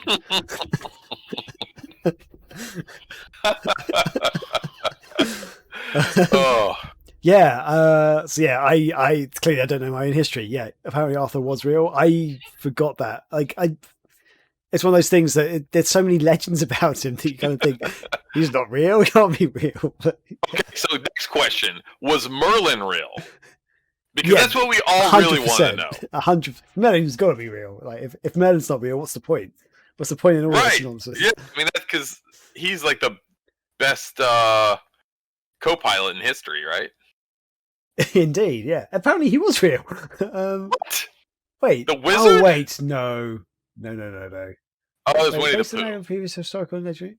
Okay, so he is a character that was made from an amalgamation of previous historical and legendary figures. Okay. Yeah. So. Yeah. This is breaking news. This should be in the news section. Breaking news. Arthur was like real. 1,000 years too late. This is that news section. So they go from 5 days too late to 5,000 years too late. It's more like 1,000 years too late, actually. But yeah, I don't know. Who remembers? Yeah, oh dear. Ah, wow. Yeah, there we go. So yeah, don't ask me Merlin. Graham recommends it. Adventures of Merlin. As I'm saying, I've enjoyed it. I've enjoyed it on a different level to Game of Thrones. I'm going to say, let's say that. I can't say it's better than Game of Thrones, but I've enjoyed it on a different level. Loving it. Really good. If you're in the UK, it's on Netflix. If you're in America, maybe it's somewhere. I don't know. Chris, you can find that out. Yeah, I think it's out there because I know I've seen it. Okay. I should actually probably explain. Sorry, very briefly. I should probably explain the premise of the show for anyone who is listening who's never heard of it, never seen it. So the idea is it's actually a young Merlin. So you think of Merlin as being the old wizard, like Dumbledore-esque, long beard kind of guy with a funny flappy cap on. But no, he's actually a young apprentice. He becomes Prince Arthur's steward to like sort of look after Prince Arthur. Because Arthur's not king at this point. Arthur's also quite a young man, a little bit older than. Actually, yeah, that's the weird thing in the show. Arthur is older than Merlin, but in the old depictions, Merlin was always the oldest, like always an old wizard. Anyway, but currently in the land of Camelot is controlled by Arthur's father, King Uther, and he has outlawed magic. He hates magic. He's scared of witchcraft. Basically, his wife, Arthur's mother, died because of magic, and he sort of outlawed the whole thing. So Merlin, who has magic, he's practicing magic every episode, but he's got to keep it in secret because he could be killed. Basically, it's a death penalty, and he's sort of helping King Uther, helping Arthur, because he's given this premonition early on that Arthur is meant for great things and will change the course of Camelot, and magic will once again be welcome. But he has to basically wait for Arthur to become king and for all this stuff to happen. He can't just make it happen. So yeah, and that's kind of what it is. It's like his little adventures and stuff happening, trying to hide the fact that he does magic while protecting the prince and trying to guide him as well on the right path. So there's things like there's dragons in it. There's some really cool stories. Like there's some characters who are good and then turn bad, or bad and turn good, and some actually pretty decent stuff in it. And I just find it very entertaining, light-hearted entertainment, really good fun. Do you know where Camelot is meant to have been located? Oh, good, damn it! Let's Google Camelot. That's like our Alamo, Graham. You should know.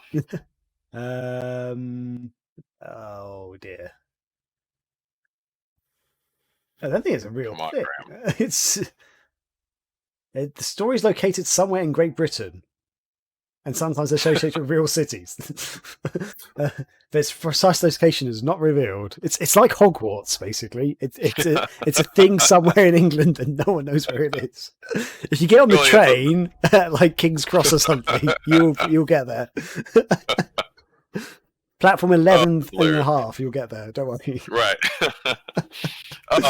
So I've been playing a video game this week, and I kind of talked about it early in the show. It's called Panzer Paladin, and I played this game for the first time at PAX East, which is pretty much the last big convention that we had here in the States, like before the lockdown hit. And that was one of my favorite games of the show. Like, it's basically like, we've been playing Master Blaster.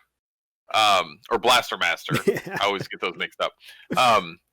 It's essentially kind of like that, but it also has some of the light RPG elements that I was talking about in last week's show as well. Like when I was talking about how if we could do a new Blaster Master, like what would it look like? And I said I would love one with RPG elements.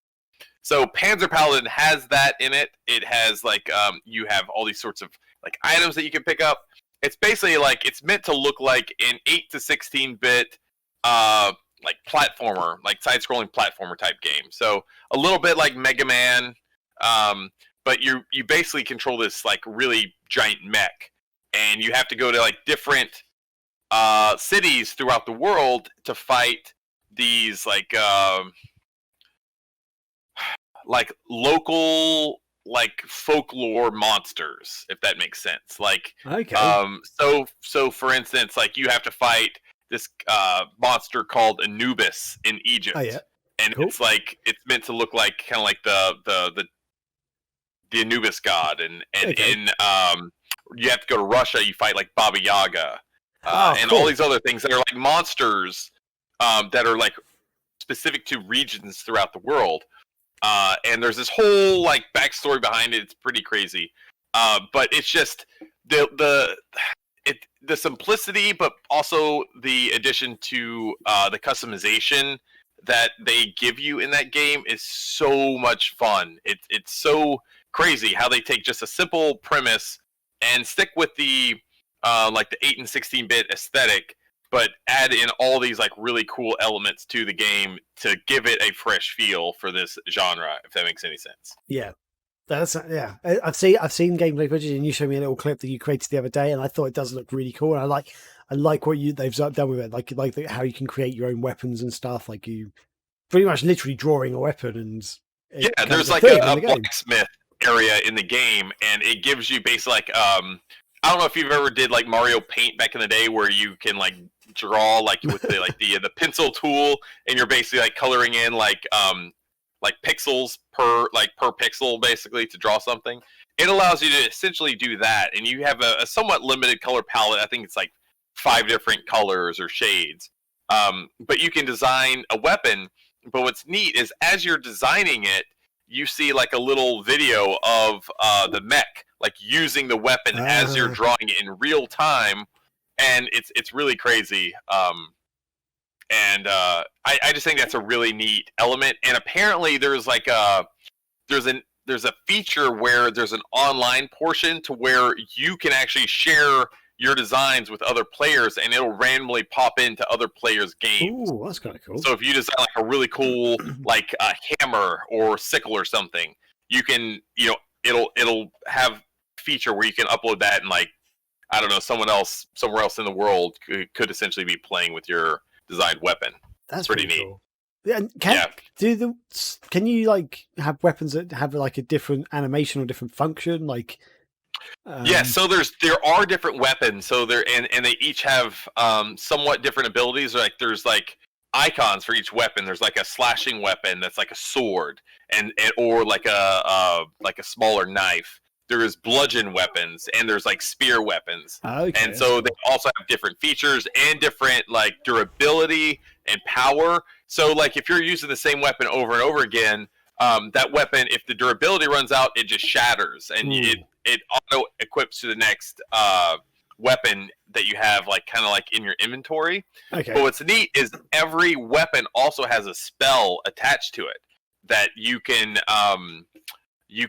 basically enact the spell by pressing like the two shoulder buttons for like 3 seconds or so. But what's neat, so it's like what's kind of smart is like some weapons have like a healing spell, and so if you use it, it'll heal a portion of your mech. And so it's kind of smart to where like right before it breaks, like the durability breaks in it, you can use that and you can actually heal yourself. So there's lots of different spells tied to different kind of weapons. There's a lot to this game. Yeah, it's funny because if you just look at it for a few seconds, you're like, oh, it's just your standard, indie, retro style Mega Man game.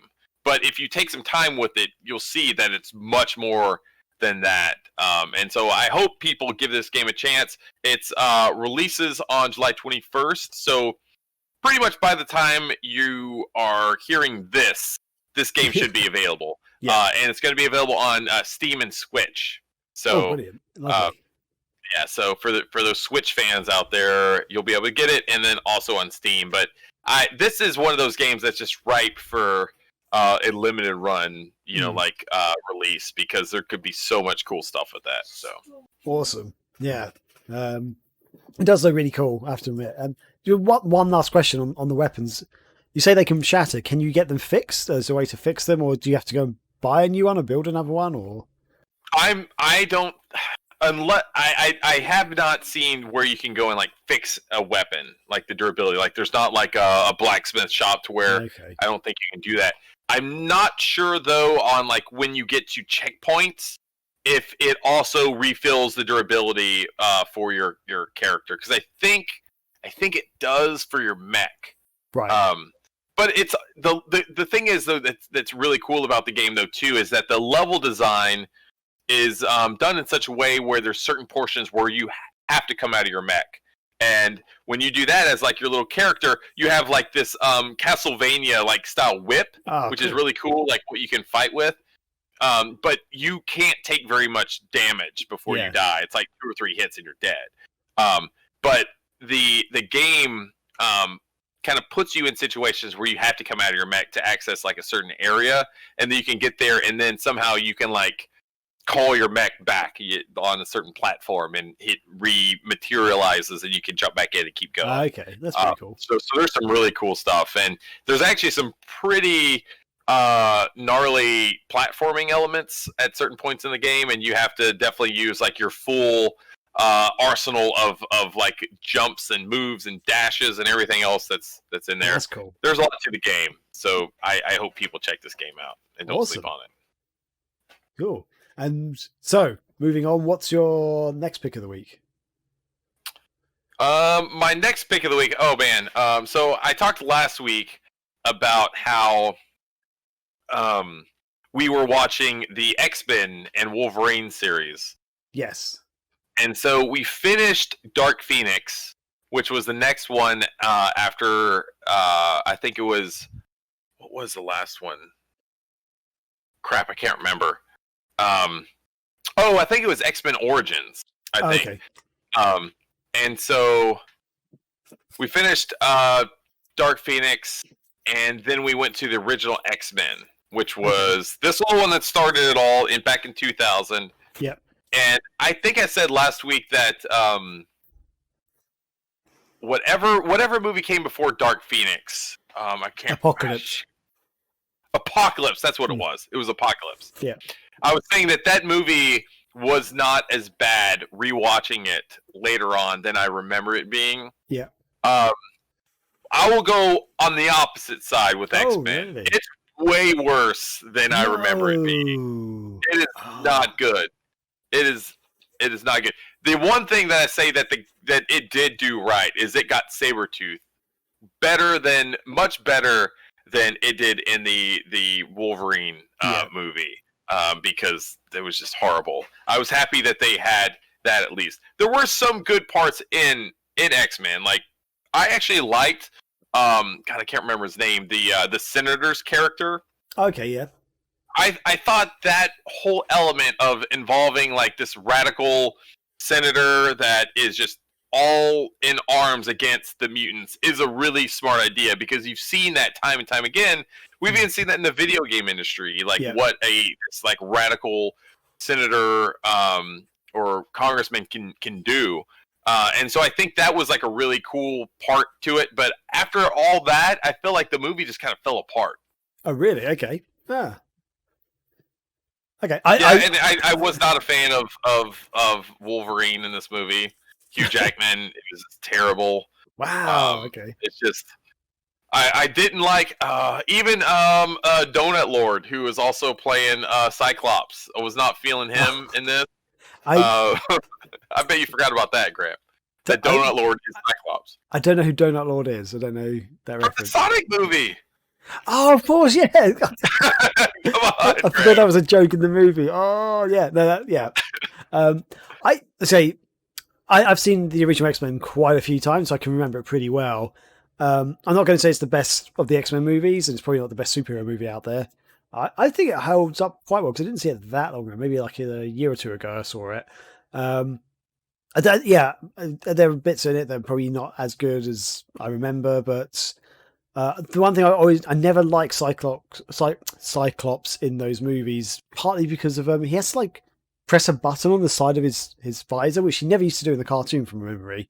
Like he actually has like a dial that he can turn. Yes, and I guess it determines like the strength, or something. Yeah, like because there's a moment where he has to blast off some like handcuffs or something from Jean Grey, and he's like, okay, wait a second. And he like dials it down and like blasts them. Yeah, and and he always seems to like have to like even if he's not dialing it though, he always seems to have to like sort of focus for a second, like press something or do something with his visor. And that always annoyed me, because every time he tries to use his visor in that bloody movie, he'll like go huh, and then like someone hit him and he's like, oh god, oh no, didn't get to use it. It just really frustrated me. Like and X-Men 2 as well. There's quite a few times where he sort of goes and then like someone punches him or he gets knocked over. Like, bloody hell, man, you've got the worst power. Only he could use it more. Yeah, and I really like Toad in it. Like, I thought he was a very underused character. Like, I thought he was cool. Great. He's such an awesome bad guy.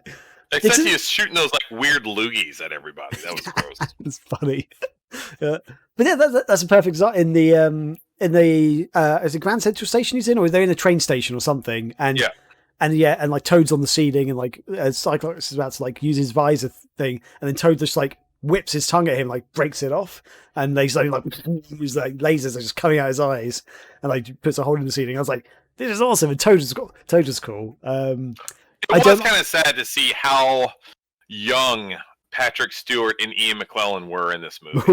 It was like almost scary, because like this was before Lord of the Rings with Ian McKellen, you know, like it was pre that, and you know, Patrick Stewart was not too far off of Next Generation.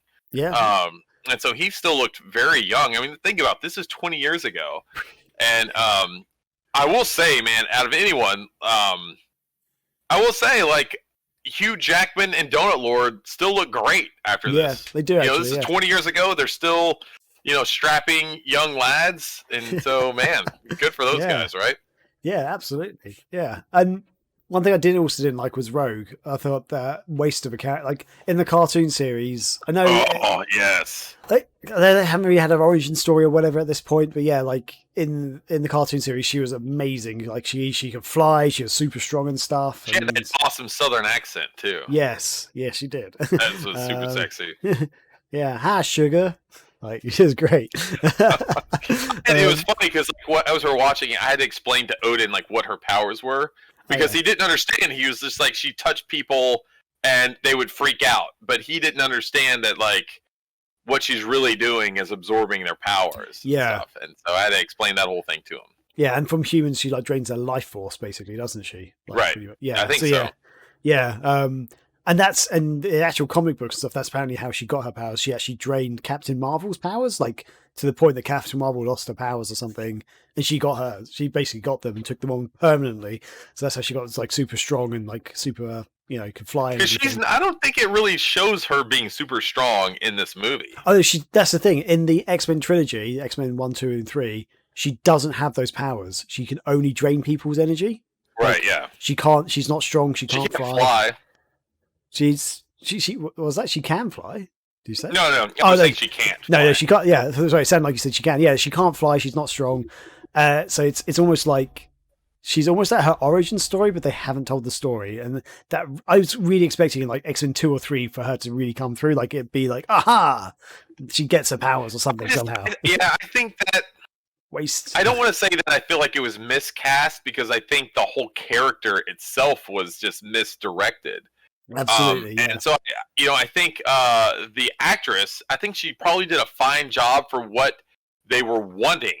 I think she probably did exactly what they were wanting because it seemed like that character with its dialogue and its direction is exactly what she did. Yeah. And I love that actress. She played Sookie in the True Blood. True Blood, which she was amazing in. I'll say that. So I like her. I feel like they didn't give her really a lot to work with in this movie. Yeah, Anna Paquin, that's her name.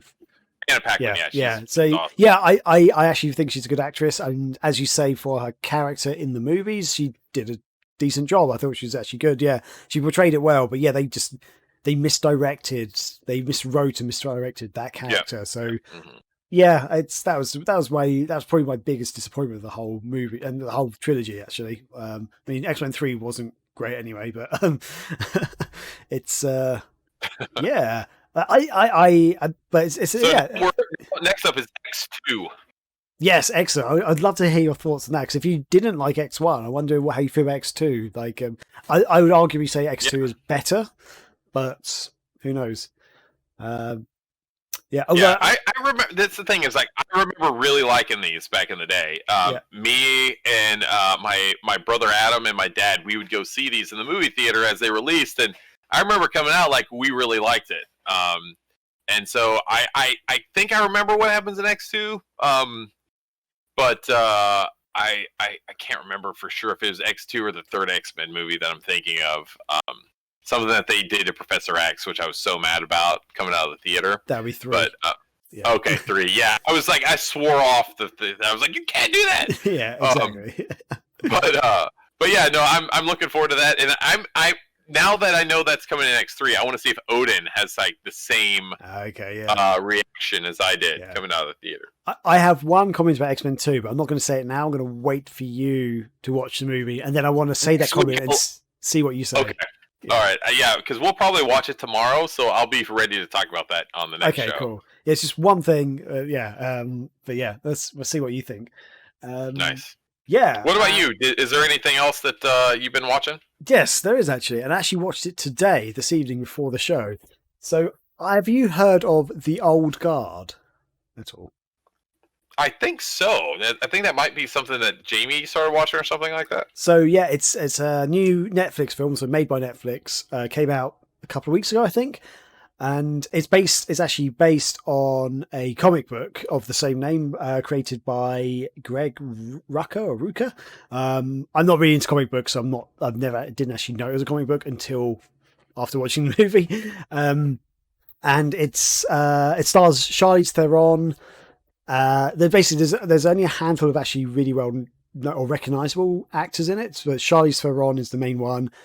The next character, the next guy, I'm going to get his name wrong because I've never known how to pronounce it, but Chiwetel Ejiofor. I don't know if you know him. He's been in quite a lot of stuff. So what was that? I said you nailed it. Nailed it. Perfect. Yes, good. Better than my Japanese, at least. Anyway, he's been quite a lot of stuff. Have you ever seen Serenity? Oh yeah. Yeah. So he is the kind of cool assassin kind of bad guy who's chasing them in Serenity, the English guy. So yeah, he's in this. It's also got Harry Melling, who is Dudley from the Harry Potter movies, if you remember him. So Harry's fat cousin who used to bully him. Is he so fat? No, he's super skinny now, like proper, genuinely skinny. Yeah, good for him. He got it from his old mom and dad. Yeah. And he blossomed after that. Exactly. And then it's got is he a bad guy though, at least? Is he what? Sorry. Is he a bad guy still?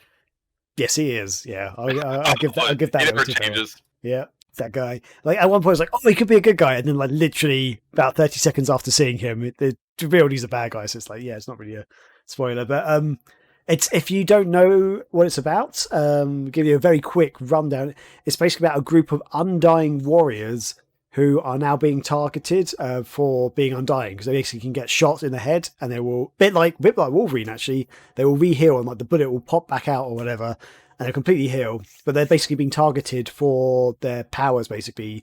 Someone wants to try and harness their powers for various reasons, and around this time they've actually just discovered a new immortal who's there's only a handful of them, there's like 4 of them, and a new immortal sort of arrives on the scene and they're all interconnected, so they kind of know this new immortal is just this person has just become immortal basically. And yeah, so that's kind of the premise, without trying to give anything away about the plot really. So I watched it earlier. I loved it. I thought it was such an entertaining movie. It's very good, very well filmed. Like the action in it was really good. There's sometimes some movies, especially Hollywood side of movies, I find the action is too fast paced and too frenetic, and the camera angles are too choppy. So it's almost like you can't tell what the hell is going on. I was brought up on like Chinese martial arts movies and stuff where they were really cheaply shot. So they were shot like just with one camera and like. You can see everything that's happening. It's really good, and I don't like the way Hollywood does action sometimes. This did it really well. Every fight scene looked really good, I thought. And yeah, Charlize Theron can kick ass. How old is she now? Like, because I mean, she looks great for her age. I'm gonna have to Google her actually. Charlize Theron she's 44. She looks fantastic. Yeah, she's like kicking ass and like, you know, doing some cool fighting in it.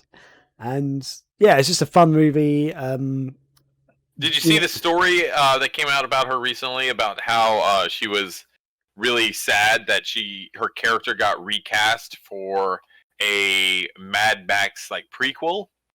And so they're basically getting a younger actress. And so she's saying that it was like really hard pill to swallow, allowing her character to get recast because she's kind of at that point in her career where she's too old to play a younger girl. Wow. She looked great in this movie. Yeah. So it's kind of unfortunate. That's just kind of the beast of Hollywood, right? Yeah. Although, I mean, how much younger are they talking? Like, were they talking like just a few years before the previous Mad Max? Or are they talking I'm not sure. 10 years before? Because, you know. I don't know. That's sad, though. That is sad because she was great in Mad Max. She was like so good. Well, she kind of stole the show. Yeah. You know, that was kind of her movie. Yeah. Which is pretty awesome. Yeah, Mad Max by name, but not by nature, I guess. That's to say. It's Wanda. Her and I forgot his name, but he's in X-Men. He plays Beast in the newer X-Men movies.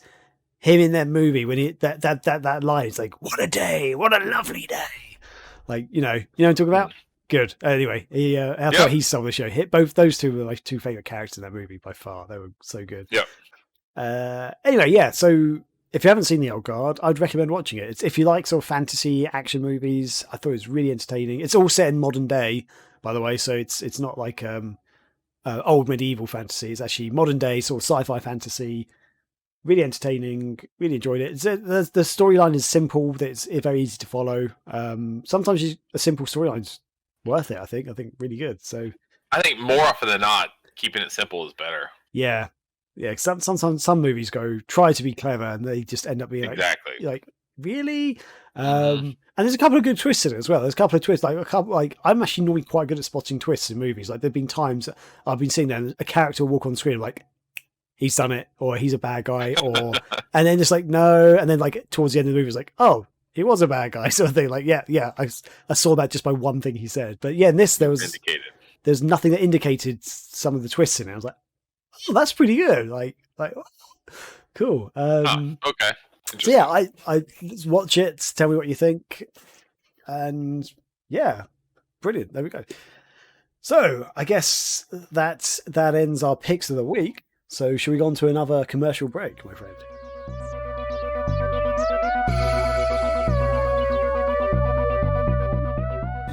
Okay, welcome back. And now we are moving on to our feature discussion of the week, which this week we are looking at a couple of top reboots or remakes of video games. So we're each going to pick a game that we love as a remake, talk about it a bit, discuss why it's better than the original perhaps, or better than the original type of franchise. And so Chris, my friend, what has tickled your fancy this week? I'll have to go with the game that, man, I followed this game from the very beginning of when it came onto Kickstarter until the time where it actually launched with a full physical retail edition, which was amazing, and that is Mutant Football League. Ooh, nice choice. Do you remember much about this game, Graham? I remember you going crazy about the Kickstarter. And this was around when there was just a ton of retro Kickstarters that came around. Like this was not too long after Ed Annunziata's Big Blue Kickstarter, which ultimately failed, unfortunately. Toe Jam and Earl. Also, Toe Jam and Earl, Booger Man. Oh yeah. I think there may have also been some sort of Earthworm Jim one around then. But anyway, Mutant Football League came out, and it had, at the time, I think they were asking for almost $1 million. It was like $750,000 that they were wanting. And according to my notes, oh my God, dude, this is crazy. It was all the way back in 2013 when they launched the original Kickstarter campaign. That's crazy because I remember... I feel like, to me, Kickstarter's only been around for a couple of years. I don't know but I remember this happening. I remember this being a Kickstarter. Yeah, oh my God. This is Kickstarter's probably getting close to 10 years old now. It's crazy. So they were looking for $750,000. They failed to reach the goal, but Michael Mendheim, who is the original creator of the Mutant League Football franchise. He developed a company called Digital Dreams Entertainment. So they kept working on the game even after they failed at Kickstarter. So I don't know where they got this money from. I don't know if it was Michael Mendheim just funding it all, or if they had some sort of seed money or some sort of investor. But a few years later, it was actually in 2017. So 4 years later, that's crazy that it took that long. They came back with another Kickstarter campaign, and this time they were only looking to get like $60,000. The game was almost done at that point, and they actually, I think they launched with a demo on the Kickstarter that you could play. Ooh, and so I don't know if you remember playing the original Mutant League Football, but it was based on the Madden engine of the day. It was like Madden 95 or something. Except they swapped the sprites out with like different mutants and monsters and changed a lot of like the some of the like the game mechanics and stuff. Like there were stuff on in the field, like hazards and other things that could, like pits and stuff, your character could fall in and just die. And they just completely reworked the game. But this time around, they started completely fresh, and they made a 3D football game. Like, but it's still like stayed true to the spirit of the series, where you could fight, you could, like you have all these different mutants and monsters. They're all brought about in 3D, and I think the game just did such really cool stuff. It's an actual fun football game, and it was finally released on Windows. It was October 31st of 2017. And then the following year in January, it was released on the PS4 and Xbox One. And then later on in 2018, on October 30th, it finally got released for the Switch. Wow. And at some point between then, I can't remember if it was Limited Run or someone, but they did a physical run of them. And I think it also went to retail as well, because I see it. I see it in GameStop and stuff when I go there. So I think they may have started with like a limited run style publishing agreement, but I think at some point they got a second run maybe of like a retail release as well. So that's really good. Wow. So this is obviously like a remake or a reboot. So how does it compare to the original game? Like, have they made vast improvements? I know you said it's 3D. But in terms of other features, is there anything in particular that really stands out for you that make you think it makes it a lot better than the original, or are there things in the original that you think do better? I think the biggest thing is that they took the premise of the original and brought it into a 3D environment, and it worked brilliantly. And there's not a lot of games that can do that. There's stuff that work in 2D that just don't work very well in 3D.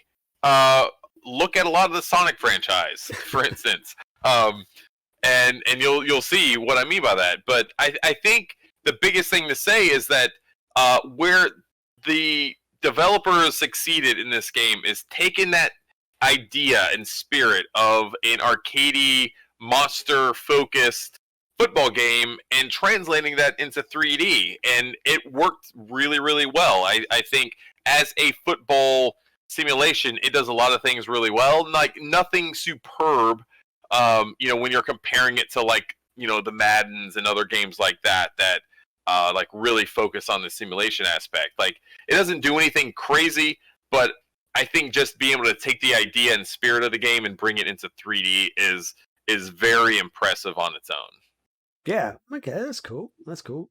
Would there be anything you'd love to see if they were to do a Mutant League Football sequel, number 2? Like, is there anything you'd like to see? The only thing I would love to see is if they could somehow come to some sort of like licensing agreement with EA, where they could actually use the Mutant Football League branding in addition to the characters and the teams. Because I don't know if you remember, is like they had a character that was like somewhat based on Bo Jackson, but he was called Bones Jackson, and he was kind of like the star of the IP. He had like long black hair. He was kind of a zombie. He had these like big shades he'd wear. He was just like the best player in the league. I would love to see Bones Jackson come back home and be playable in like the next Mutant Football League game.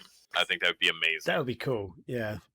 That would be and I would love them to eventually make a new Mutant League hockey game, because that was really the game that I loved back then. Because as much as I loved Mutant League football, Mutant League hockey was my jam, and I loved that game. I would play it by myself. I got lost in that game as a kid, and if they could come back with a hockey game in 3D, just do what they did with Mutant Football League, but for the Mutant Hockey League, you could call it. I would be super happy with that. Brilliant, yeah. You got me excited for a new Mutant Hockey League. I can get you excited, Graham. I've done my job. Oh yes. Cool. For my game that I've chosen, it is Tomb Raider Anniversary. And if you don't know about it, it was released back on the 1st of June 2007. So wow, that's 13 years ago now. It was actually released as part of, almost in celebration of the original Tomb Raider's 10th anniversary, even though it was actually released a year after the 10th anniversary. But let's scratch over that for a bit. Yeah, it was it's developed by Crystal Dynamics and published by Eidos. So Eidos owned the license to the Tomb Raider franchise. They always had that license. And it was on PC, PlayStation 2, PSP, Xbox 360, Wii, mobile phones, and on Mac and PS3 as well. The mobile version, though, was not the same game. It was like a 2D, very cartoony kind of Lara Croft game. But yeah, I didn't even realize it was a mobile. I had to look at that earlier. I was like, mobile, and looked at it like, oh, this is not the same game at all. As I say, as a recent 10th anniversary of the original Tomb Raider, which was released back in 1996.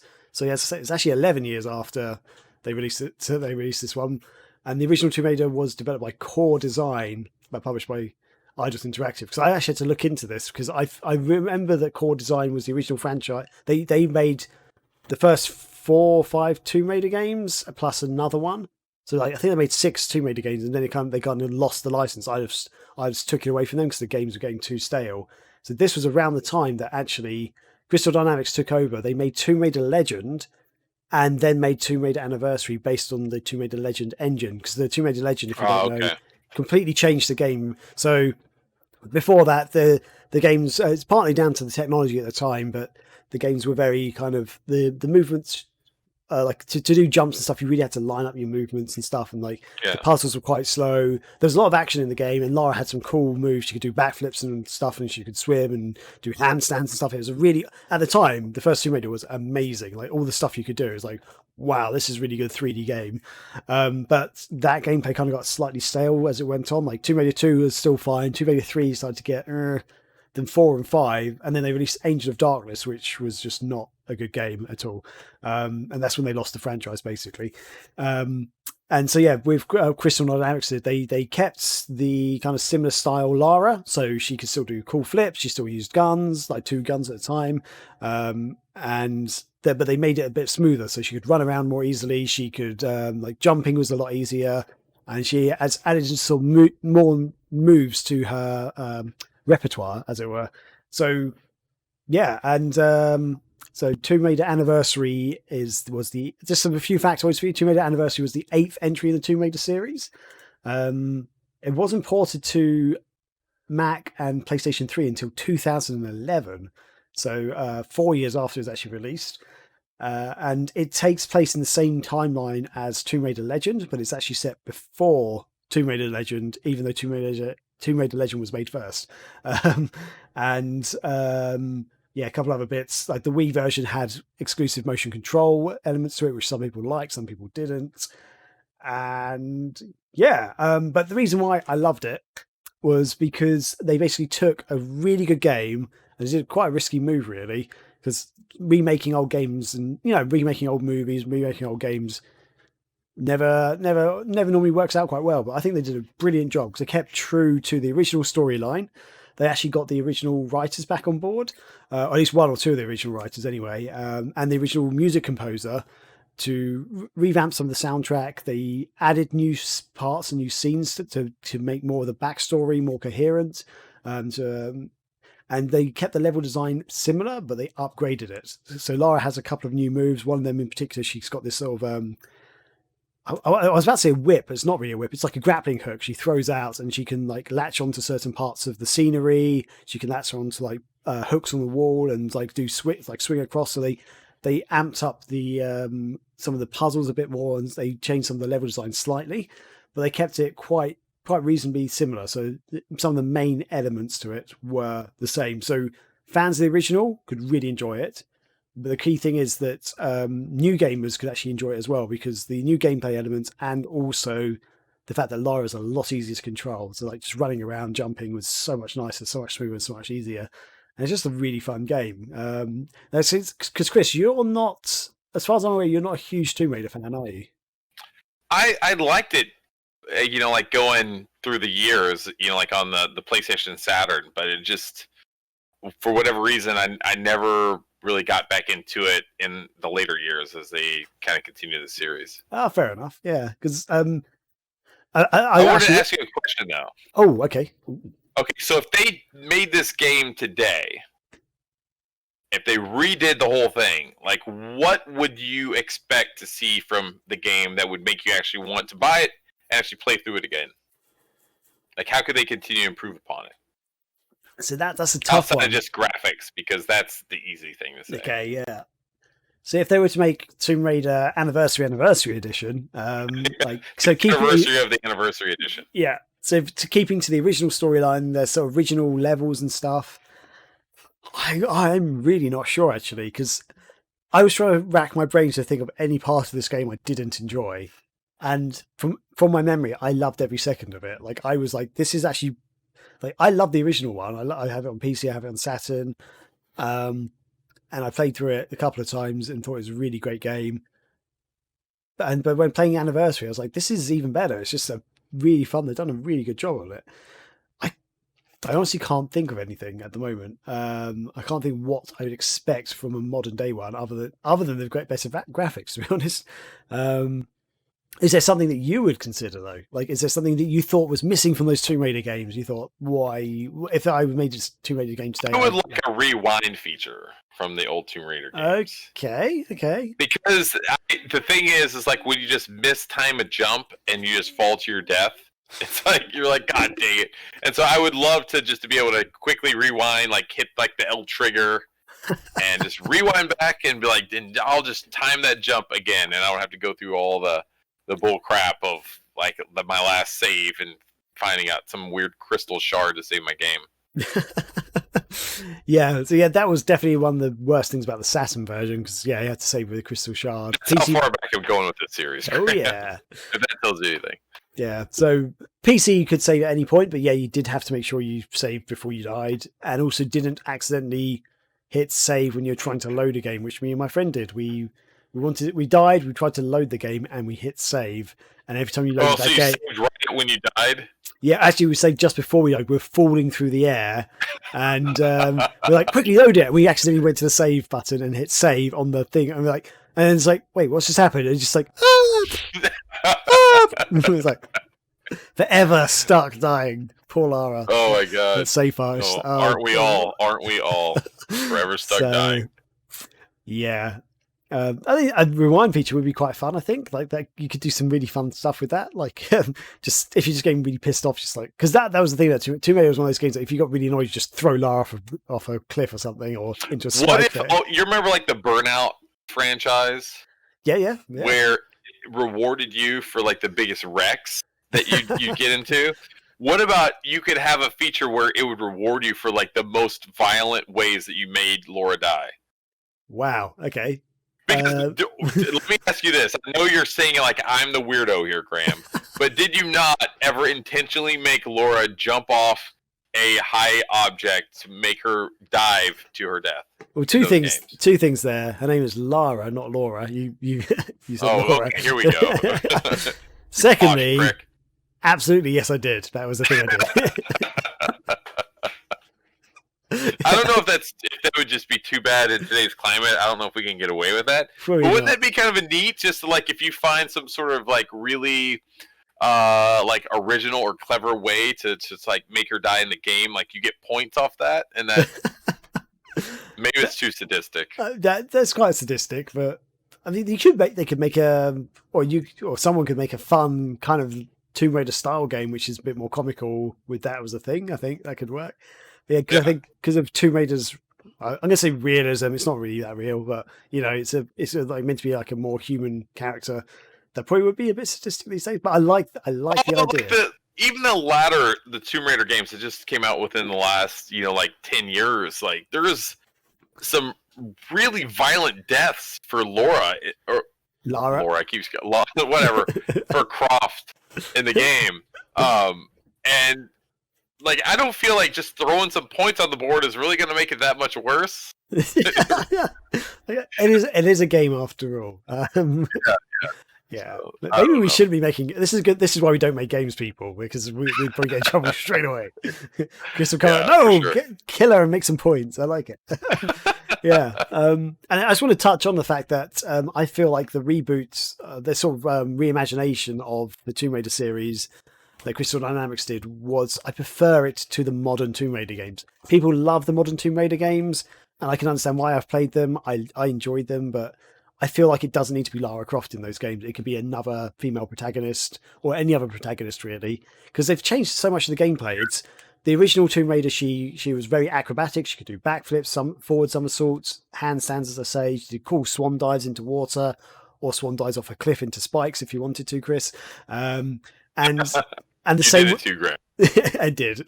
And the same was for Tomb Raider Legend, Tomb Raider Underworld, Tomb Raider Anniversary. They amped it up. They made it even smoother, faster. She could run. She could have the cool hook thing.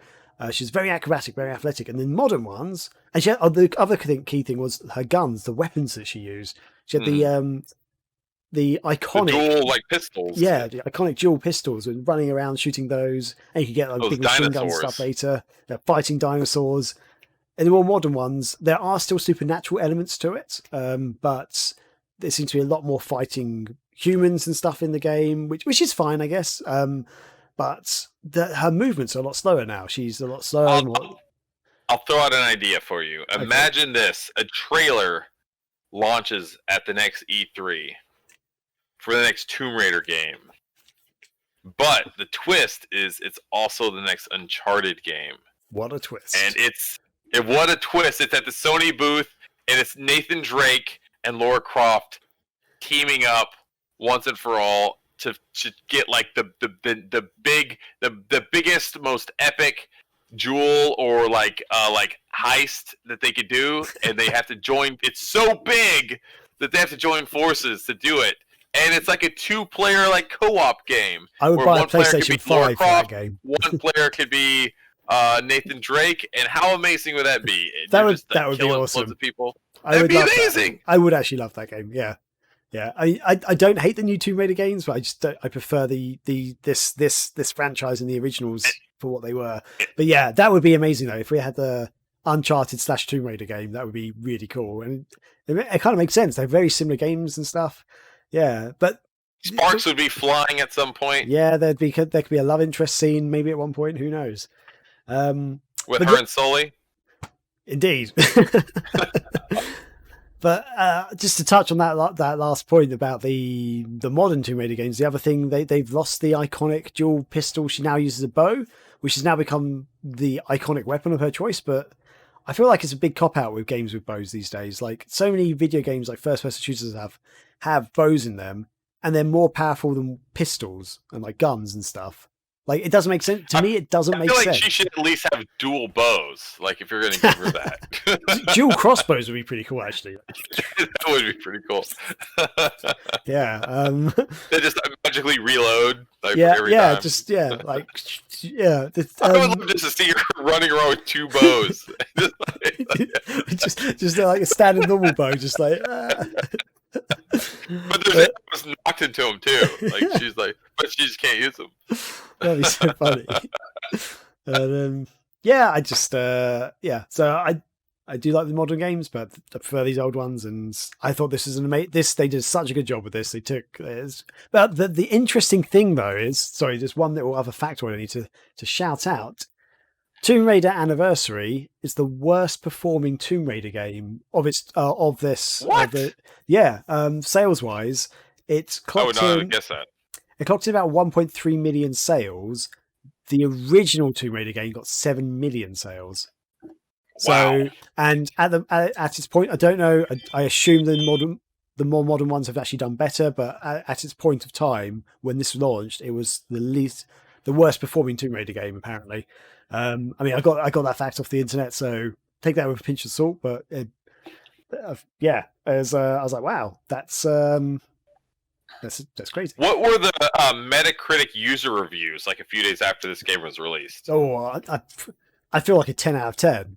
Was there any controversy? From memory, no. But you never know. There could be someone out there like, the remade Tomb Raider. I'm gonna 1 star. You're gonna realize that it was actually you this whole time. That's the twist. What a twist! Do you know what? I've actually just thought of a mechanic that I think would be good if they added it to a new Okay. Tomb Raider game. So I think it'd be cool if they had a bit more of a parkour system in it. It's a bit of a free Nice, running okay. kind of like if she could bounce off walls a bit more agile in that way. So you could kind of keep it to a similar gameplay style to these, but even more like parkour. Like I think that'd be really cool. Would you say hardcore parkour? Yes, hardcore parkour. Is that what you're suggesting? I don't know if you're making a sexual joke there or an American Office joke there. I was making an office joke. Okay, good. Because that's what I was thinking. I was hoping you were going that way because I love that That's where episode. I was going. Hardcore parkour. Yeah, good. Yes. Maybe I said it in a way that sounded more suggestive than I meant it to. Yeah, I think so. But let's clear that up right now. The American Office. Check that out. American Office. Yeah, that was a pretty good show. Had a decent run. I think a few people watched it. Yep. If you've never watched it, I think it's still on Netflix. Definitely go check that out. Ooh, I don't know if it's on in the UK. It's on Amazon Prime. I know that much. So if you've got it in the UK, check it out on Amazon Prime because, yeah, I think hands down it's probably it's either going to be my favorite comedy of all time or one of my favorites. It's definitely my top 5. Like so, if they made an Office remaster.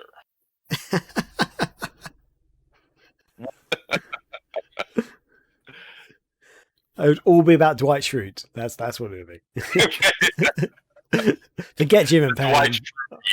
Yeah, I'd actually love that. Yeah, I thought it was like Andy in there as well. Andy was the worst. I was not an Andy fan. But that's why he was so good because he was so bad. Like he's one of those people in the office who he means well. He never actually means a bad thing, but he's so annoying and so rubbish. It's just like I love it. I've worked with people like Dwight and Andy before. Like I've genuinely, and I've also worked with Jims and Pams. Like they did such a good job with that. I thought it's so well done. It's one of those movies that like you can just if you worked in an office environment, like you can fit people into all of those like holes. Yeah, you know, and match them up with those characters and stuff. So. Yeah. Graham, if I asked people at your work which Office character you're most close to being, who would that be? Wait, let me guess before you say that. Let me think. I'm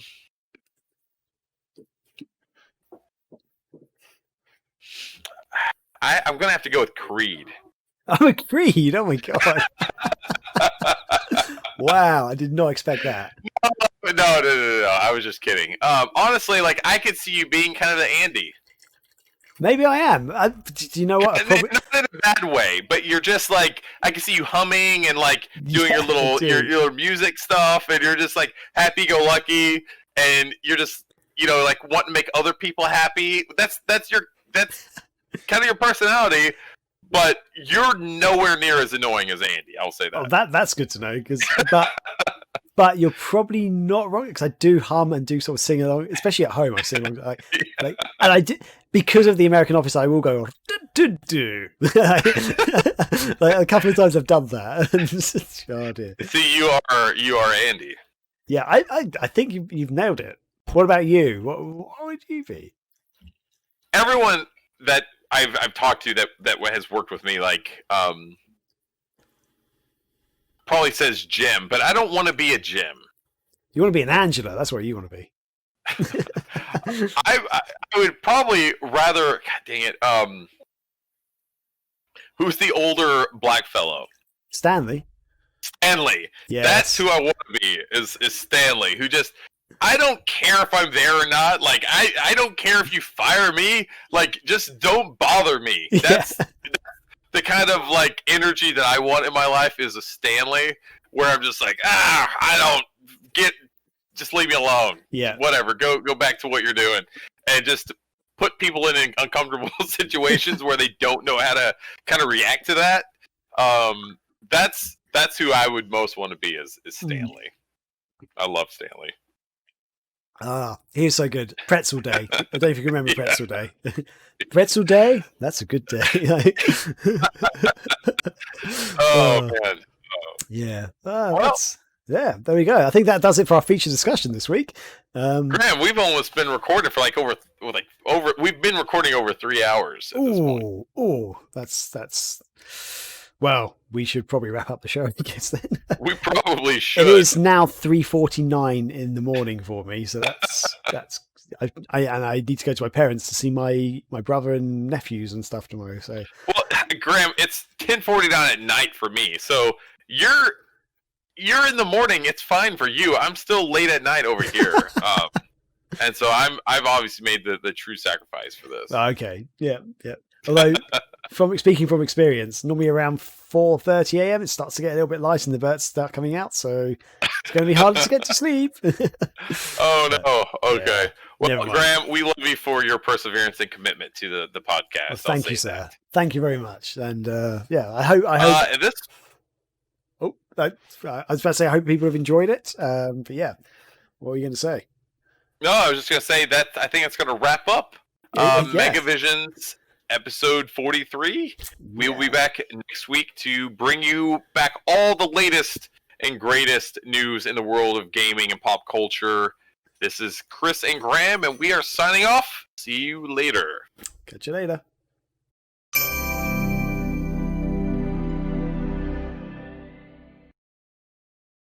In 1 minute, my alarm's going to go off, and this is the alarm that I use to tell me when to put my chickens away for the evening. Now I have to wait until it turns 9 o'clock for you to hear this. Come on. It's what, like 12:59 over there, Graham? Yeah. Oh, well, it's 1:59 at the moment, so it's nearly 2 a.m. Jesus. Okay. I'm sorry. Let's go get going. No, I can wait 1 minute. Oh, okay. Do you really want to hear it? Yeah. Okay. This is the longest minute I've ever had in my entire life. Is this like abnormally long? That's feel that way. I don't know if it's because I'm talking to you and you're in the UK and I'm in America that it's feeling extra long. Oh, here it goes.